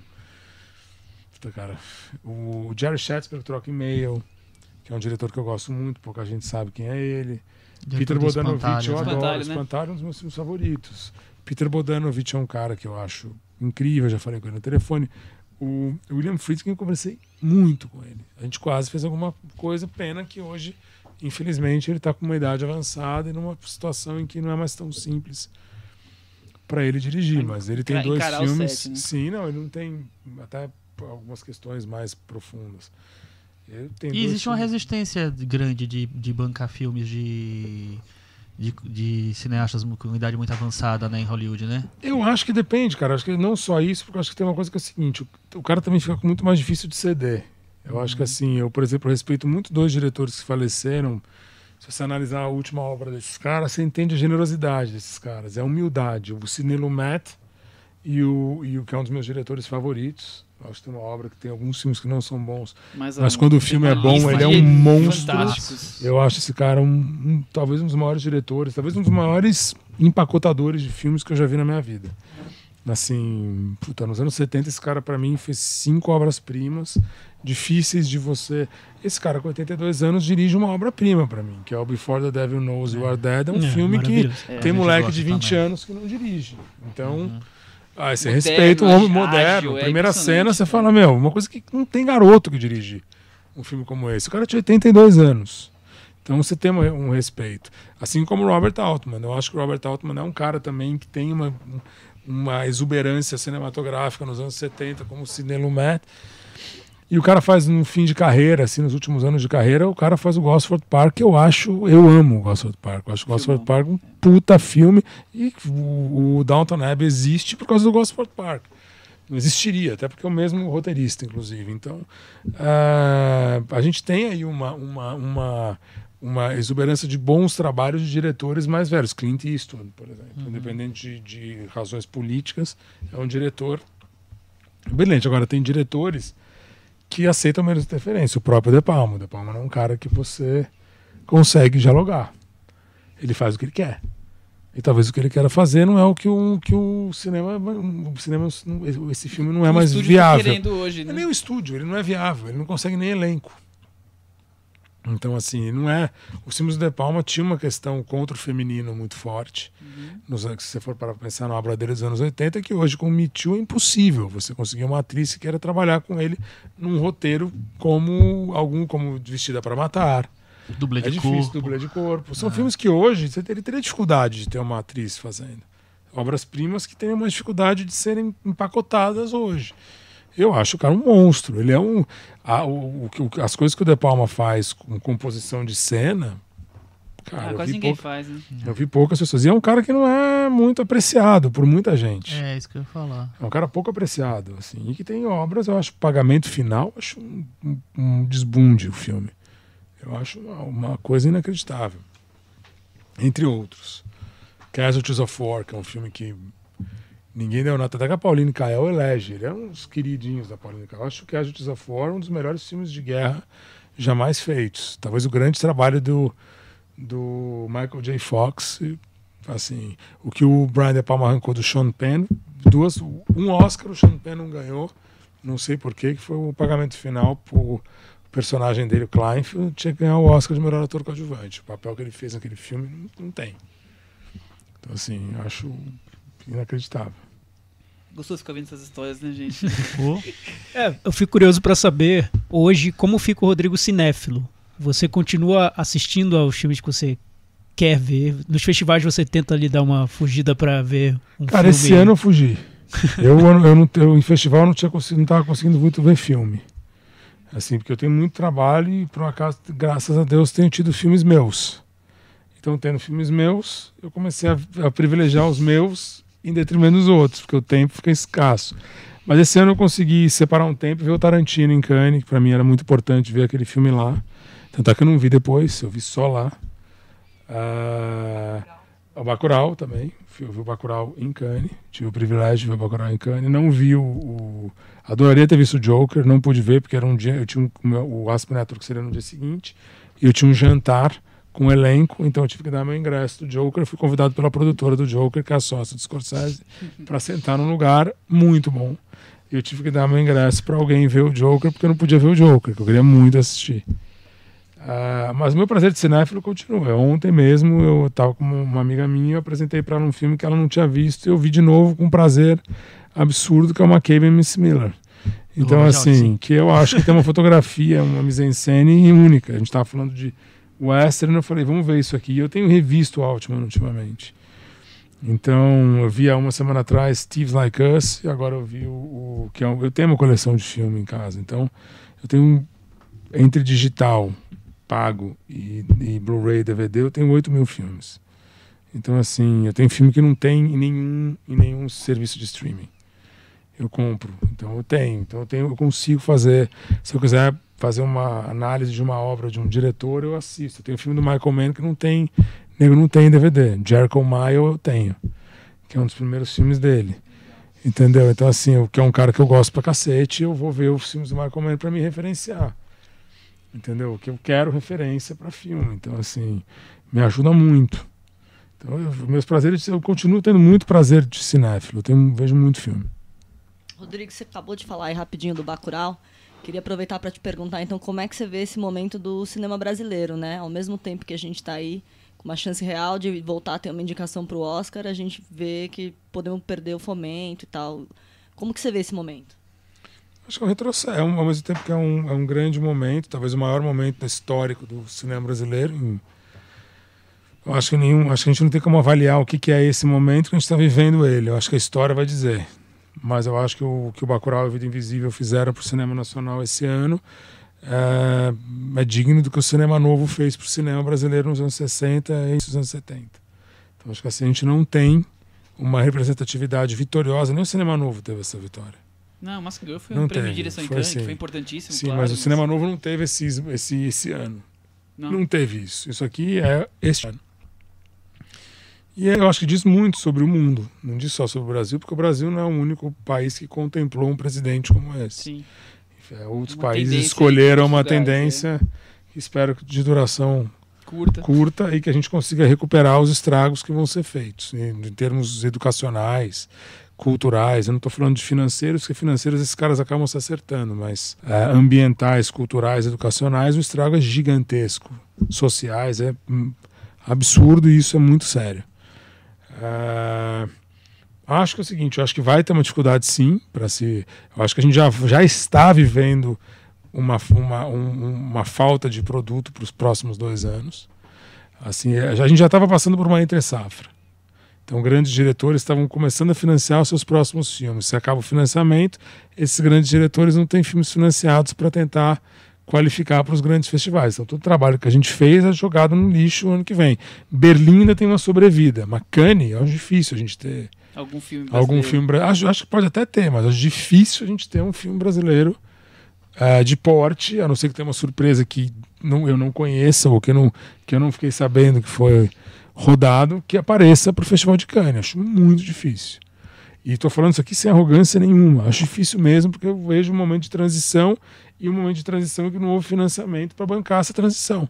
Você não tem dinheiro, então, assim, cinema, não tem, não. Assim, então, você vai encontrar. Eu acho que vão existir soluções que serão anunciadas por grupos grandes. Espero que elas se realizem, que vão combater essa falta de recurso que existe e que podem tentar manter um status de funcionamento do cinema nacional em escala menor, com bons produtos para os próximos 3 anos. Eu realmente acredito nisso e tem uma chance disso acontecer. Mas os filmes menores, os projetos mais independentes, menores ficam independentes. bem prejudicados. Acho que não. Acho que existem movimentos que estão você acha sendo... que... Existem. Não dá para divulgar. Existem movimentos que precisam acontecer, tem contratos que precisam ser assinados e que vão conseguir privilegiar a manutenção de um status para alguns filmes serem realizados. Eu acho que isso vai acontecer. que bom. São iniciativas importantes e que a gente, como público, como produtor, como jornalista, como crítico, a gente vai ter que aplaudir, porque vão ser as opções que vão existir. Vamos comemorá-las, então. Sim, a resistência vai existir. O filme do Olivier Assayas que você produziu vai abrir a mostra, né? O Vídeo Invisível também está na mostra.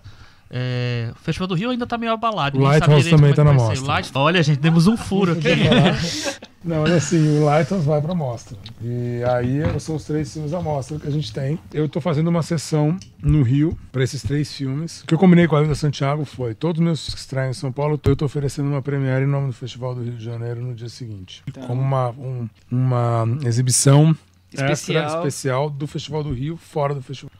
Mesmo que o festival não aconteça, vai ter essa Os participação. meus filmes eu vou ceder. Então garantido. A premiere do Rio de Janeiro do Vida Invisível é o Festival do Rio que vai convidar junto comigo. O Ad Astra a mesma coisa. Lighthouse a mesma coisa. E o Asp Network a mesma coisa. E eu tô trazendo talento no caso. O James viria pro Brasil. A gente daria uma masterclass dele, mas ele teve um problema pessoal, não pôde vir. O Olivier vem com parte do elenco. Não posso falar ainda do Lighthouse nada, a Paula me proíbe. Minha assessora aqui, a Paula Brava, não deixa de saber nada. Mas talvez alguém venha. E o Vídeo Invisível, todo mundo vai estar aí para divulgar. Legal. A Paula, para quem não sabe, é a nossa fixa aqui, nossa Paula convidada Ferraz, fixa, Paula Ferraz. Que não quis aparecer que tá no aqui, microfone mas hoje, ela mas não. tá com a gente. Ela tá, mas ela tá tímida. Ela hoje. tá invisível, né? Dá só um olho. A Paula Invisível. Oi, gente. O povo ama você, Paula. O papo tá ótimo, mas acho que a gente precisa encerrar pra gente poder falar de um filme que, inclusive, tem uma conexão muito grande com um dos filmes do Rodrigo, que é A Bruxa, né? Vamos falar de horror Midsommar, folk. Um horror folk. Eu vou falar então, não tem nada a ver. A bruxa é bom e o outro não. A pessoa que invade o microfone. Já virou bagunça, né? Mas o Rodrigo volta daqui a pouquinho na conversa para o Puxadinho da Varanda. Vamos falar agora de Midsommar, O Mal Não Espera a Noite, Thiago. Belo subtítulo, né? Pois é, não é um subtítulo, Não, você sabia? É não. o primeiro nome? título do filme. É o primeiro nome. É o nome real. Sim, a nossa distribuidora Paris Filmes trouxe A Mal Não Espera a Noite pro início do título e Midsommar pro final. Eu não, Ficou sabendo disso? Não tinha me dado conta disso. E eu achei muito legal, porque talvez seja a coisa mais curiosa do filme, né? Ser um filme de terror que se passa às claras. Sim. Não sei se no futuro a gente vai lembrar O Mal Não Espera a Noite. Eu acho que a gente não tá né? lembrando de agora, né? Mas eu acho que às vezes as distribuidoras elas subestimam um pouco o brasileiro, né? Por exemplo, eu lembro que quando o Pulp Fiction foi lançado no cinema, ele era Tempo de Violência, Pulp Fiction. Aí Pulp Fiction virou muito forte Uma o nome, marca, virou né? marca. Aí quando ele foi lançado em VHS, ele virou Pulp Fiction, Tempo de Violência. E depois, Hoje, quem tchau, lembra Tempo do de Violência, é Pulp né? Fiction. Então, eu acho que tem essa, sabe, essa necessidade Esse que não medo de existe. só título, nome em inglês forte. Não... Mas Midsommar também realmente não é um filme, não é um nome tão memorável, assim. É forte, né? Mas ele não é... Talvez as pessoas não... Do que é isso mesmo, não sei. Não sei. Bom, vamos falar um pouco do filme de terror que tá causando bastante comentários desde o começo do ano, né? Quando ele passou em festivais. O filme dirigido pelo Ari Aster, diretor de 33 anos, nova-iorquino. É o segundo longa dele, a gente já falou sobre a estreia dele que foi Hereditário, no episódio 132, que é chamado Casa Estranha com Gente Esquisita. Que esteve aqui o nosso querido Gustavo Joseph conversando com a gente sobre o Hereditário. Eu fui ler alguma coisa de entrevista do Ari Aster. É interessante que ele nasceu em Nova York, mas ele morou muitos anos na Inglaterra, depois voltou ainda na infância a morar de novo nos Estados Unidos. E ele diz que é fanático por filme de terror desde criança, como tantas pessoas, né? Que ele alugava todos os filmes da locadora e via de tudo.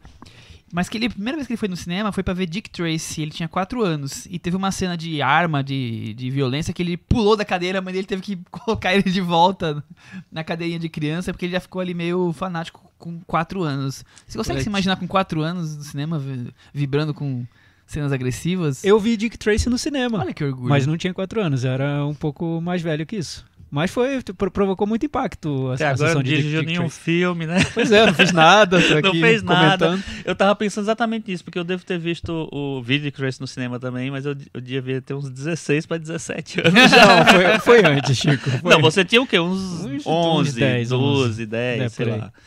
Por aí. Enfim. Em entrevistas eu li que ele gosta muito de filmes que causam distúrbio. E que aí agora o Thiago vai ficar fã dele, que ele admira blockbusters autorais, como Batman Returns. Diz que é um bizarro expressionismo hollywoodiano. Maravilha, muito bom. Vocês veem essas coisas no cinema dele? Olha, eu vejo um diretor muito ambicioso. Ele não quer fazer só filme de terror, ele quer fazer filmes de terror que investiguem todo um aspecto psicológico dos personagens e que funcionem com várias leituras, né? Não é um diretor que queira fazer simplesmente o cinema de gênero como ele é na maneira mais convencional. Isso é bom, eu gosto disso. Eu acho interessante isso também, dele tentar fazer um tipo de filme menos óbvio, assim, do que outros, mais arriscado. E eu acho que tem uma coisa que pra mim é uma característica, pelo menos desses 2 filmes que a gente viu dele. Ele é um diretor muito detalhista e eu imagino que seja muito controlador. Ele deve querer ter o controle total sobre o filme que ele está fazendo, para tentar impor os atmosferas, enfim, tudo que ele pretende.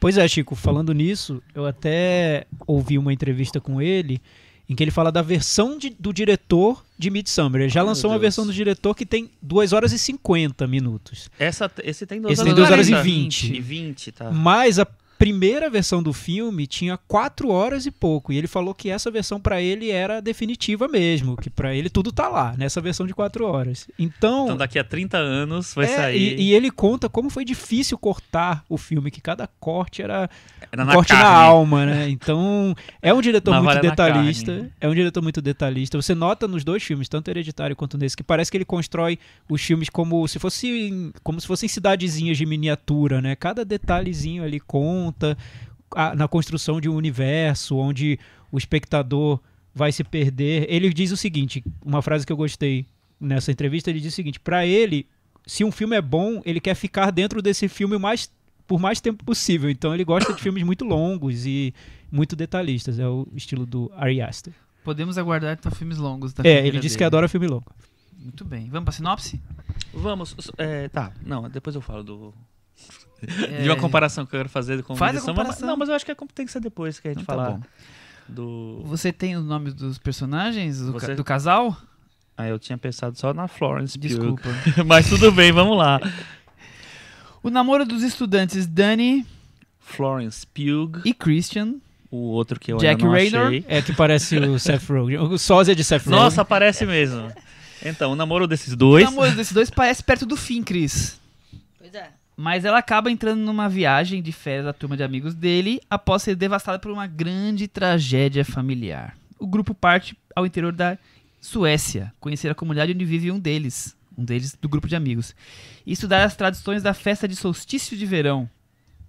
Por lá, o grupo se depara com tradições perturbadoras, Thiago Faria. Exato, bem resumido. Tá bem resumido? Michel, bem Que resumido. bom. Então, tem aí já na sua sinopse 2 lados do filme. Um, que é um drama de um casal em crise, né? Um casal que já deveria ter se separado há muito tempo, só que O negócio já acabou, né? o caso que já acabou, só que por conta de uma tragédia na família da personagem, interpretada pela Florence Pugh, o casal segue, o relacionamento segue, mas segue de uma maneira Meio ali muito frouxa, frágil. E esse é um lado do filme. E o outro é que nessa visita a essa comuna, um pouco neo-hippie, lá na Suécia, e fatos estranhos acontecem. Então tem esse elemento de filme de terror, gostei, de cinema de gênero. Tem o diretor diz que queria fazer um filme que misturasse uma espécie de break-up movie, né, filme de fim de relação, com um filme de terror folclórico. Então é um casamento entre essas duas vertentes aí. O Cris, eu li entrevista com ele dizia que assim que ele acabou Hereditário, uma produtora sueca convidou ele para fazer um filme sobre jovens americanos sendo mortos viagem de Parece verão. que ele viu um filme, né? Que era uma história dessa coisa da comemoração do solstício e tal. Viu alguma produção, algum produto aí. E além disso, ele estava no fim de um relacionamento, estava lá vivendo a fossa E aí ele quis juntar essas e juntou duas isso coisas. tudo. E aí, o que você achou? Olha, eu não sei de onde ele tirou que uma coisa tinha a ver com a outra, mas Acho que ele terminou com muita raiva no coração. o que eu queria deixar registrado é que é verdade que eles comemoram muito isso, né? Mesmo as pessoas da cidade, vamos dizer assim.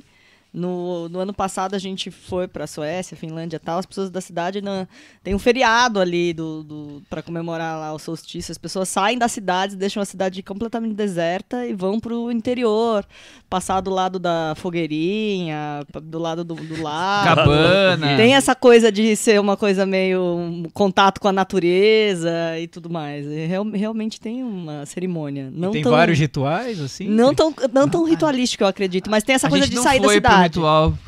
A gente ficou na Sorte, cidade né, pra ver o jogo da Michel? Copa do Mundo. Que sorte de vocês. Ufa.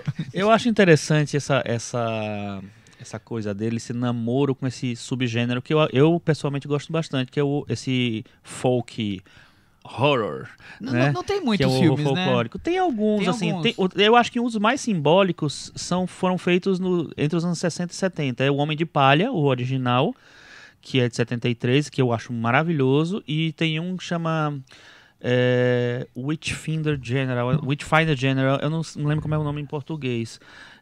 Que é um filme com o Vincent Price também, que pega essa coisa da caça às bruxas e tal. Eu acho que tem a ver com bruxa no coisa.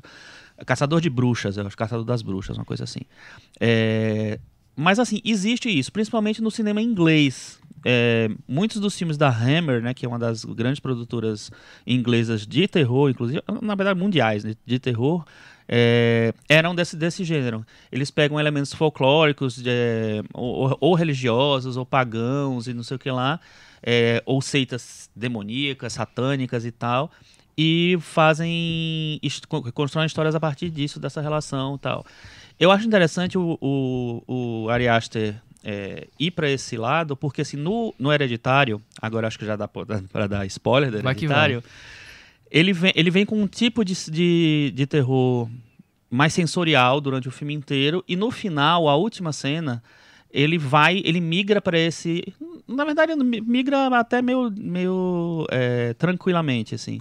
Mas ele entra nessa história do terror folclórico, da coisa da seita e tal. Então, ele já é uma maneira dele dar uma pincelada diferente ali no final do Hereditário. Nesse filme, ele faz o contrário, ele já entra nesse negócio desde o começo. Ele ele tem essa cenazinha do casal para apresentar quem são os personagens e tal, e depois ele joga para o gênero como principal. O objetivo dele é fazer um filme de terror folclórico ali. Então, eu acho interessante que ele tem uma obsessão pelo tema, entendeu? Interessante. Eu também lendo, falando entrevista com ele falou que passou meses pesquisando mitos e tradições escandinavas e germânicas, estudando plantas, drogas alucinógenas, pinturas e técnicas de tortura vikings. Thiago? Eu acho que o filme mostra que ele estudou muito mesmo, porque tem muito detalhe. Eu imagino que tudo ali, tudo que ele coloca na tela tenha vindo de alguma pesquisa que ele fez. Ele é um diretor, como a gente vinha dizendo, muito detalhista, metódico mesmo, né? Ele gosta de incluir muita coisa nos filmes, muitas ideias, e parecem pequenas cidades cada filme. O que eu acho nesse é que ele inclui coisa demais. Eu fiquei com essa sensação vendo o filme. Eu acho que dá antes para elogiar aspectos do filme que eu achei curiosos, mas já me antecipando, esse foi um aspecto que eu acho que atravanca um pouco a experiência toda. Ele quer incluir muitos rituais, muito chazinho alucinógeno, muita ilustração na parede de cada casa que tem na região, muito... É tudo... Parece que o filme tem muito penduricalho. Em todo lugar, em todo canto. Parece que ele estava muito fascinado com tudo isso que ele pesquisou e queria colocar, e aí a coisa, não vou dizer que se repete, porque os rituais são diferentes, né? Mas fica parecido no final das contas, né? Porque são diferentes, mas eles dialogam de alguma forma. E acho que é tanto o ritual que ele constrói pra criar a trama a que dança, aquilo o jantar, banaliza. os anciãos, quer dizer... uma programação intensa. Mais intensa que as minhas férias. Quando eu tiro férias, eu me estrago todo, porque eu crio uma programação super intensa. Mas dessa comuna me superou. Tem uma agenda lotada ali de programa. Mas sabe pra mim qual é a diferença básica desse filme para Hereditário? Hereditário é um filme que é muito metódico, controlado o filme inteiro, assim, ele é muito enclausurado, literalmente, porque é na casa que se passa o filme, ele tem um controle muito rígido das cenas. Quando ele chega no horror folclórico, no final, é quase como se fosse uma libertação do filme, uma loucura, ele não tem limites ali, o negócio descontrola.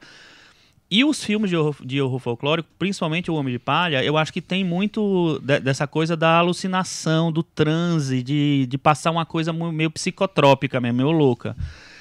Que nesse filme tem, só que ele é feito de uma maneira tão metódica e detalhista, não sei o quê, que é quase como se fosse tudo muito artificial.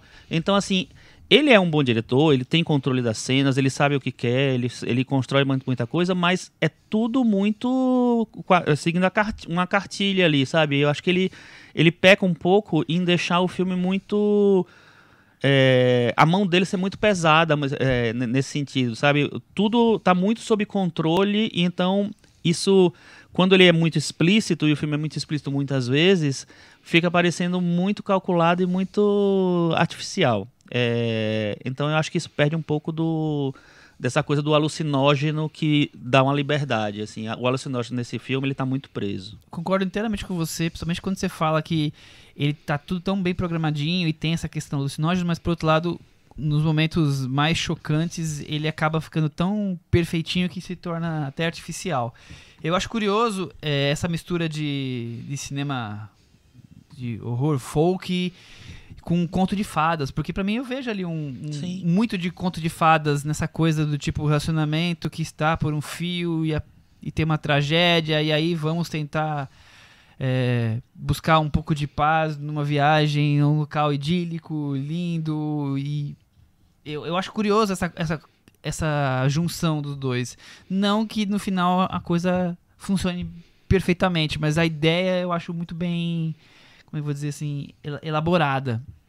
Eu acho que é curioso ver esse tipo de junção no cinema. Por isso que eu achei legal a ideia dele de viver o que ele tava... Ele disse que é um filme muito pessoal pra ele, claro, pela questão do fim do relacionamento, misturando com o que a produtora tinha sugerido pra ele. Então eu achei que ele conseguiu dar liga. Mas eu acho que ele se mistura demais quando começa a usar demais os rituais, como o Thiago falou, e também essa coisa alucinógena que me parece às vezes quase gratuita dentro do filme. Ele poderia estar usando aquilo, em alguns momentos você fica meio que vamos viver 20 dias de festa, lá quando estão de festa ali, a base de chás de cogumelo e tudo mais. E isso se mistura com o conto de fadas e com o horror e fica tudo meio eu acho que se essa coisa alucinógena ele deixasse muito mais solta, o filme talvez fosse mais interessante. Assim, eu acho o filme bem interessante. Eu acho que ele traz muita coisa interessante, e eu gosto particularmente desse universo, desses temas, desse gênero. Mas não sei, eu acho que o filme fica muito amarrado em relação a essa liberdade, que eu acho que não existe, na verdade. E também acho que o filme, às vezes, peca nessa coisa de tentar ser um filme importante demais, sabe? De ser um filme muito impactante, não sei o que lá. Eu acho que ele pensa tanto nisso que o filme, não flui naturalmente, assim. Mas você acha que ele quer ser impactante como? Nas cenas de violência gore? Eu acho que ele quer fazer um grande filme de terror. Tá. Que não acho que é uma ambição ruim para um diretor de um filme de terror. Que fez bastante sucesso. O anterior. De qualquer filme de terror, eu falo assim. Eu acho que é legal você fazer um grande filme de terror. Só que aí, quando você joga essa coisa, essa imponência, essa coisa de querer fazer uma obra, uma grande obra, é um objetivo tão grande quanto, sei lá, concluir o filme em si, contar uma história em si, colocar os elementos que você acha que precisa para fazer aquela história. Eu acho que, assim, atrapalha um pouco a ambição do Ari Aster nisso. Apesar de que, eu até, quando eu vi o filme, foi engraçado, que eu tava tomando um antibiótico, e eu tava tomando omeprazol por causa do antibiótico. Sabe aquela situação que você tá meio passando mal e tal? Então eu vi o filme meio passando mal. E aí, o filme, as cenas de alucinação, coisa, me impactaram muito. Eu senti fisicamente o negócio, porque eu tava passando mal junto com aquilo, sabe? O Chico tomou o comprimidinho do Bacurau e sim, exatamente, acho que foi mais ou menos estado isso. alterado de percepção.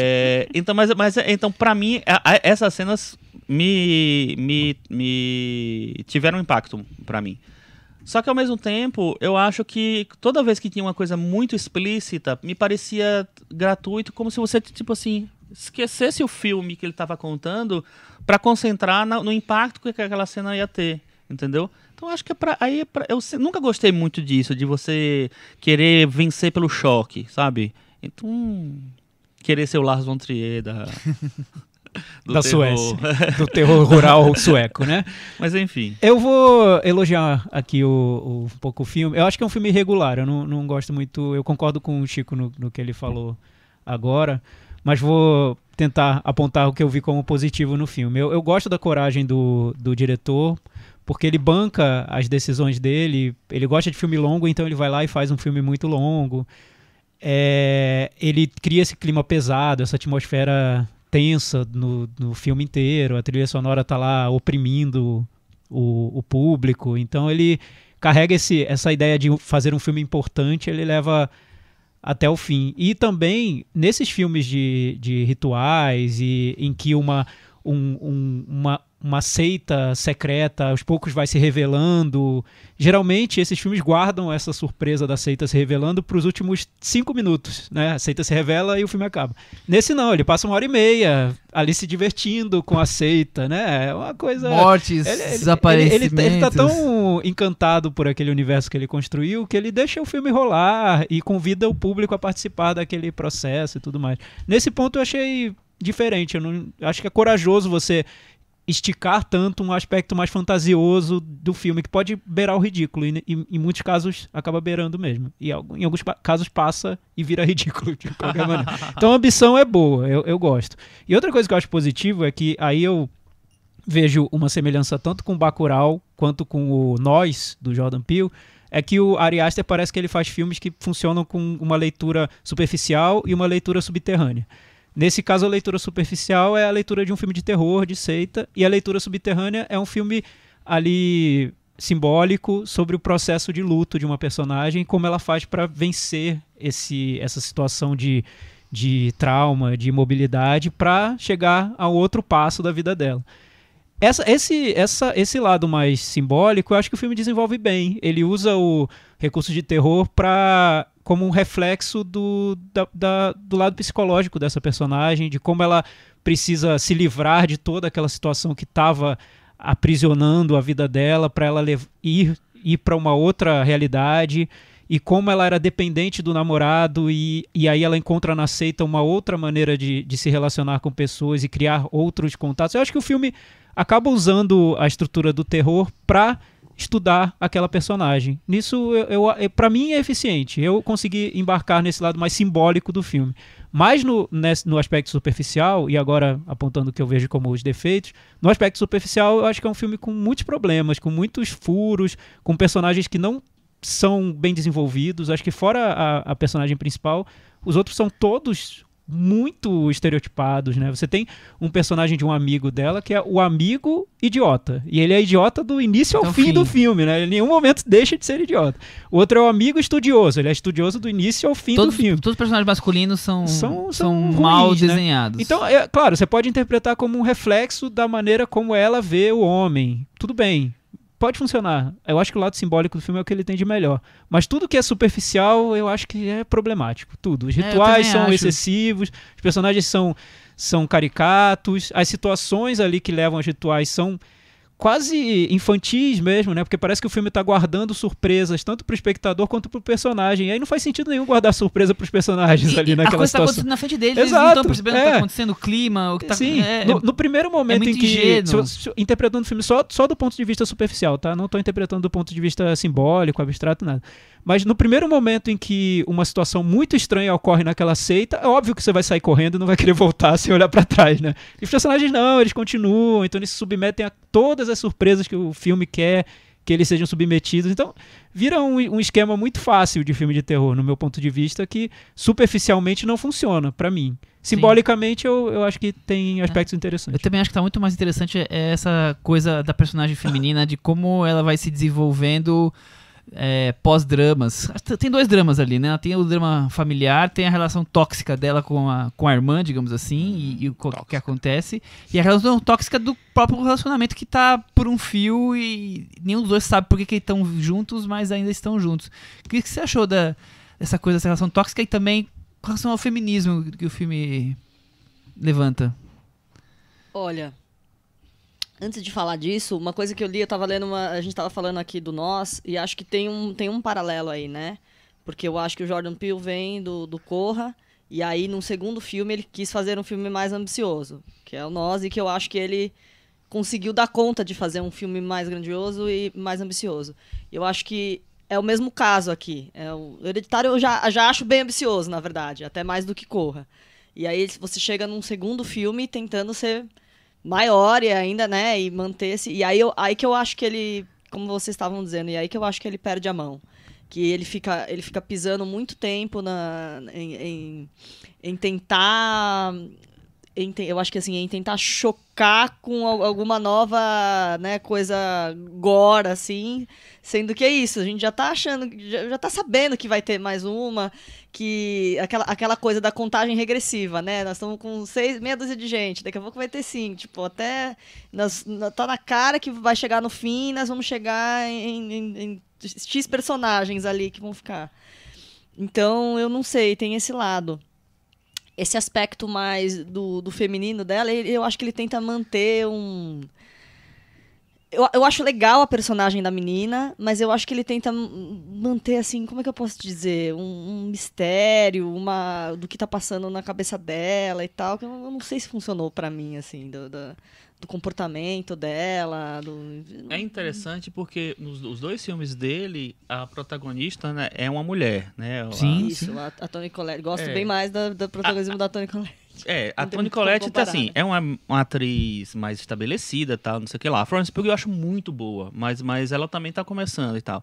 Então acho que a Toni Collette talvez tenha o Hereditário mais completo na cabeça dela quando ela foi fazer o filme. Acho que sim, ali eu não sei muito no que ele queria chegar. A gente tava até falando assim, existe um quê de vingança ali, mas vingança exatamente do que, assim, né? Sei lá, não sei. Não vejo como vilanizar completamente o personagem masculino. Não sei. Ele diz acham? que... Eu acho que todos são idiotas, os homens são todos idiotas. Sim, assim... E sim, eu concordo que o filme é tão mal desenvolvido tudo ali que fica tudo idiotizado. Mas, se você for encarar como um filme que é sobre o processo emocional porque aquela personagem está passando e que ela precisa se livrar de tudo aquilo para entrar numa outra etapa da vida, e o filme usa o terror como uma maneira de explicitar essa sensação de catarse, de eu preciso me livrar, eu preciso queimar tudo e seguir em frente de outra maneira, faz certo sentido, né? Porque é a personagem principal num mundo todo a ser eliminado. Estão discutindo aí, eu não vou falar, claro, o final, mas o final controverso... Conta. Não. A gente acabou aqui, quem viu o filme já entendeu mais ou menos do que nós estamos falando. Eu acho interessante como termina, mas eu acho só ruim como ele se constrói até aquele final. Por conta disso, porque ele trata os personagens masculinos, principalmente no caso, o namorado, de maneira tão idiotizada que... Tá bom, eu entendi o final, achei interessante esse final controverso, mas foi construído em cima de uma base que eu discuto. A construção para sair desse sentimento, extravasar da forma como é extravasado, sabe? Eu fico nesse duelo aí. Eu acho que até o final ele tem coisas muito interessantes no filme, até o final. Só que também tem coisas questionáveis até o final. Eu acho que ele tem altos e baixos nessa construção ali. E eu concordo com o Thiago quando ele falou dessa coisa do espelho da situação da personagem, que também acho que existe no Hereditário. Que é tipo assim, aquela casa em ruínas, aquele casamento em ruínas, Acabando. aquela relação mãe e filho muito complexa e tal, e as coisas explodem sei lá, no terror mesmo. Então eu acho que tem ele tenta trazer esses dramas dos personagens pra trama de terror. Enfim, eu gosto muito de várias escolhas do filme, e eu acho muito corajoso realmente fazer um filme todo de terror, todo com a luz do dia. E aí ele já bota no título, que é pra marcar, né?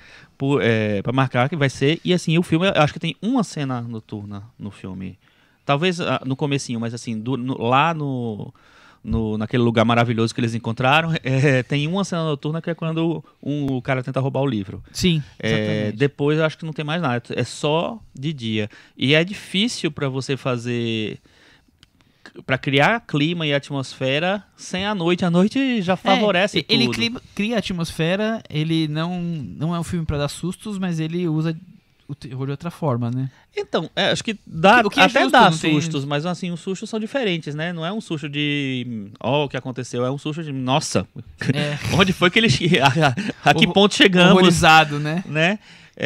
Mas enfim, eu gosto muito desse mistério da coisa da seita, mas nesse filme eu acho que o mistério se perde um pouco por causa dessa coisa muito rígida que ele tem, que o Ari Aster tem para poder estabelecer o filme dele e fazer um filme, sei lá, impecável, entre aspas. Muito bem.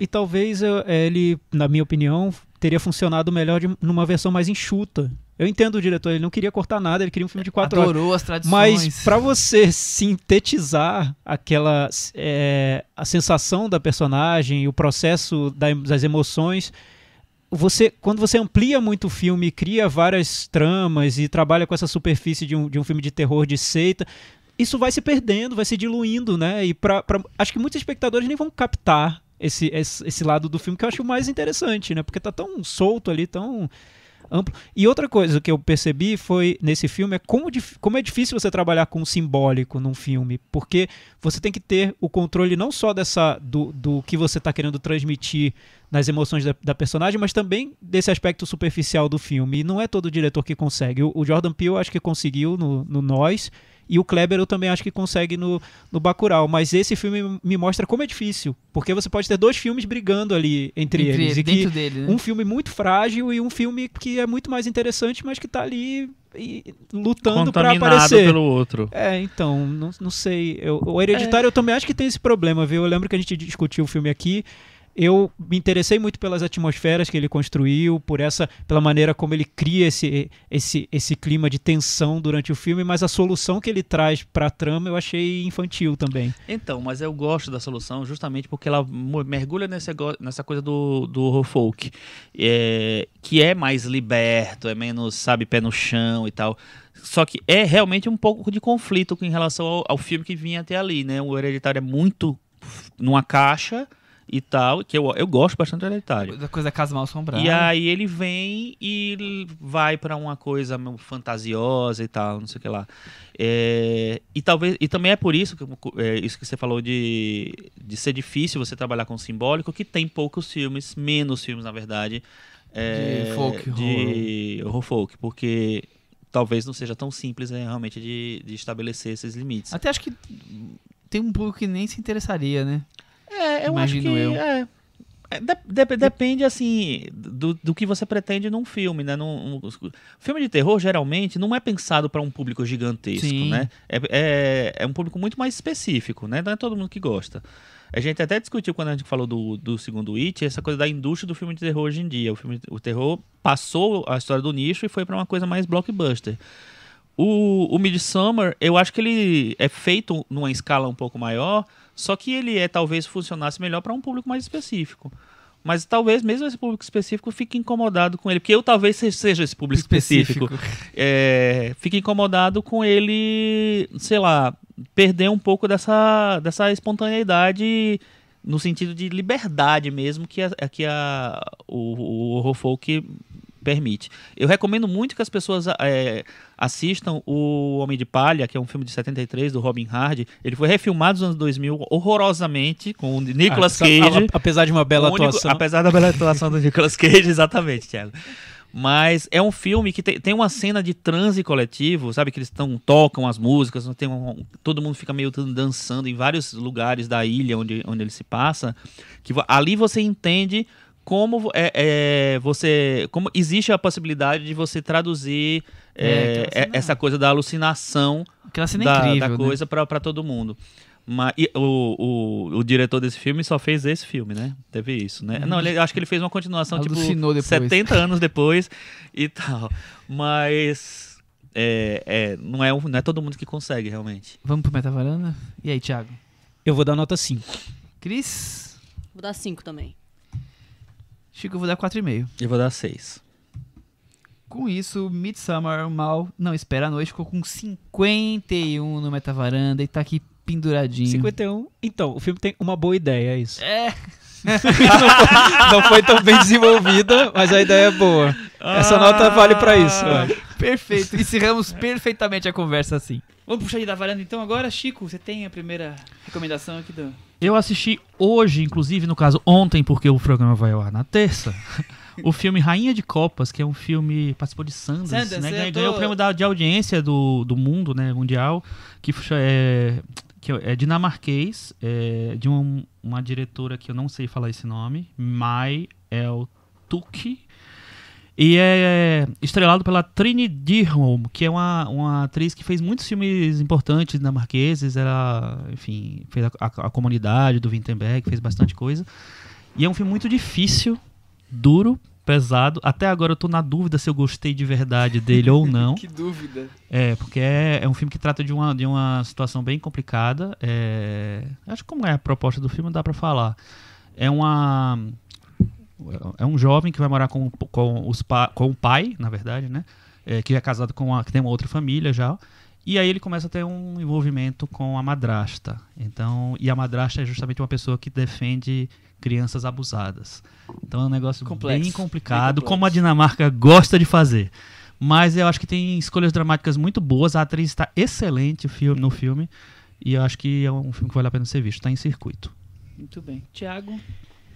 Então, eu não tenho recomendação hoje. Eu vi o filme que vocês pediram para que eu visse. A gente pediu. Um certo filme chamado Yesterday, que eu sei que a Cris gosta muito. Eu não gostei do filme, mas aí eu fui lá no IMDb ver os próximos projetos do Rodrigo Teixeira e eu vi que ele vai produzir um filme baseado no Blood on the Tracks, do Bob Dylan.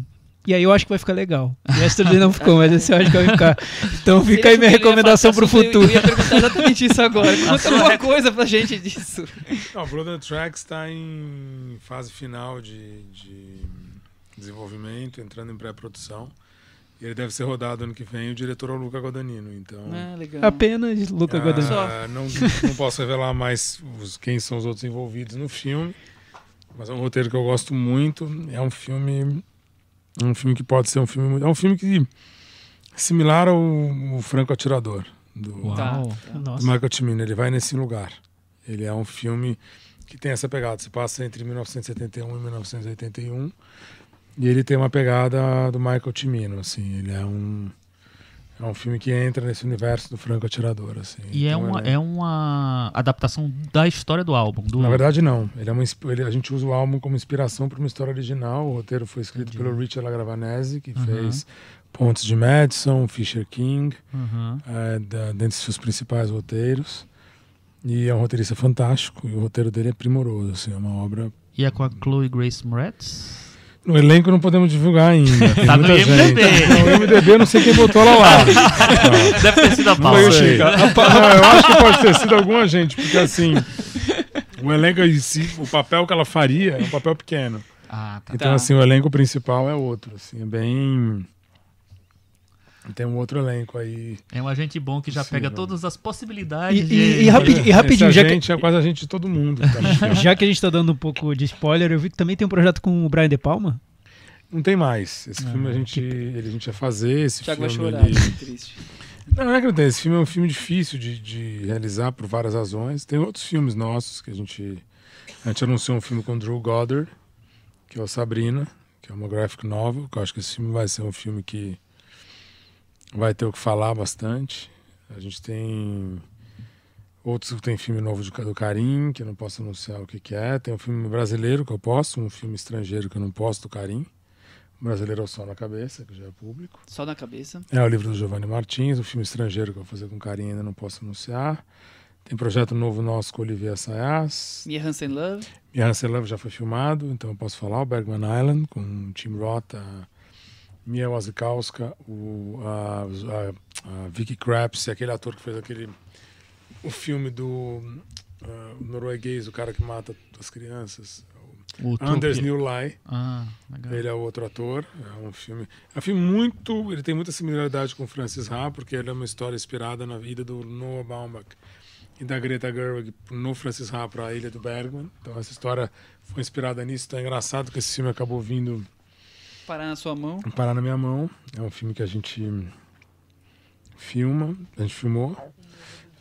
O novo do James Gray, que já foi anunciado também, chamado Armageddon Time, que inclusive na última perfil dele na New York ele dá uma descritiva do filme, que se passa no final dos anos 70 e início dos anos 80 em Nova York e no Queens. Então, se você não arrumar mais nenhum projeto novo, você tá trabalhando até 2040 direto. Cara, olha, até 2021 eu tô trabalhando. Tá Eu contei uns 5 Oscars aí nesse meio do caminho. Se a gente conseguir entrar eu tenho mais um com Robert Eggers. Se a gente conseguir entrar em Academy Awards aí, eu acho que tem... Esse ano, assim, eu tô pensando nesse ano, assim, a gente tem filmes bem legais estreando. O Ad Astra, acho que é um filme bom. Estamos filmando na Croácia um longa também, que pode ser uma surpresa.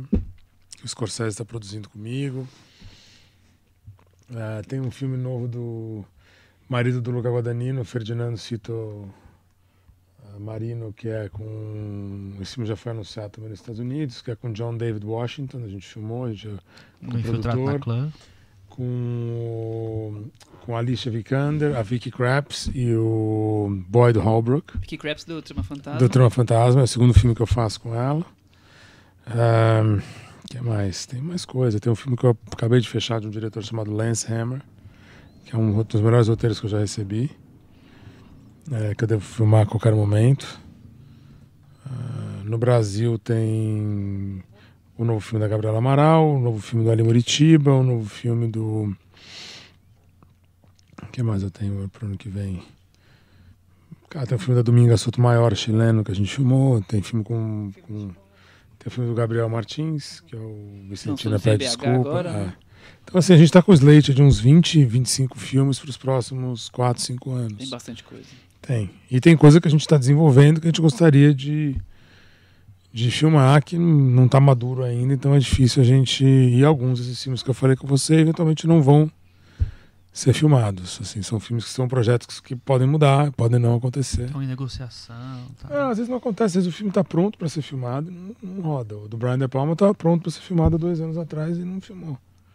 Literalmente. Então, Não tem uma fórmula, né? As coisas vão acontecendo. Cara, os filmes acontecem. Os filmes acontecem. O filme do Olivier Assayas, ele ficou comigo anos até ele virar uma realidade. E o Olivier Assayas, do dia que ele entrou até hoje, o filme aconteceu. Então, assim, mas ele era um projeto que eu tinha e outro diretor estava taxado num determinado momento a ele que não teria a menor condição de fazer o filme acontecer. E aí hoje você vê isso, você fala, caralho, puta que pariu. Não acredito. Então, desculpa o termo. Ixi, aí qual é a sua recomendação? Você tem alguma recomendação, Rodrigo? Acho que já deu bastante, né? Do futuro, mas você tem alguma coisa atual? Cara, assim, recomendação do que eu vi agora, eu tô tirando os meus filmes que a gente conversou muito aqui, que eu tenho muita coisa que eu gostaria de ver, então não tem uma recomendação. A recomendação é olhar para trás um pouco, sabe? Eu acho que a gente tem que olhar para trás para entender o agora e aí tentar encontrar alguma semelhança para que a gente possa fazer algo que chame atenção. Acho que o papel do produtor é esse, a gente tentar encontrar uma relevância no que a gente conta de história, para que a história fique. Então vai aí uma história oficial, um filme argentino que é o Oscar 85. Acho que vale a pena pra gente ver hoje, pra lembrar o que a gente não deveria fazer. É uma boa lembrança. Tá na Netflix, Tá na né? Netflix, Tá na inclusive, Netflix. quem quiser ver. Aí vê junto com aquele uruguaio, Uma Noite de 12 Anos, também, que também tá na Sim, Netflix. também tá na Netflix. E é com a atriz que é praticamente a Fernanda Montenegro da Argentina. História olha, oficial, olha. curiosidade, filme favorito da minha mãe. Ah, é? Favorito da vida dela. Então Sim. tem 2 recomendações. É. Pessoal, assistam, né? Altamente recomendado. O Rodrigo Teixeira e a sua mãe recomendaram. Se eu não tivesse visto, eu ia ver agora. Eu vou indicar a série da Amazon, o Undone, chama?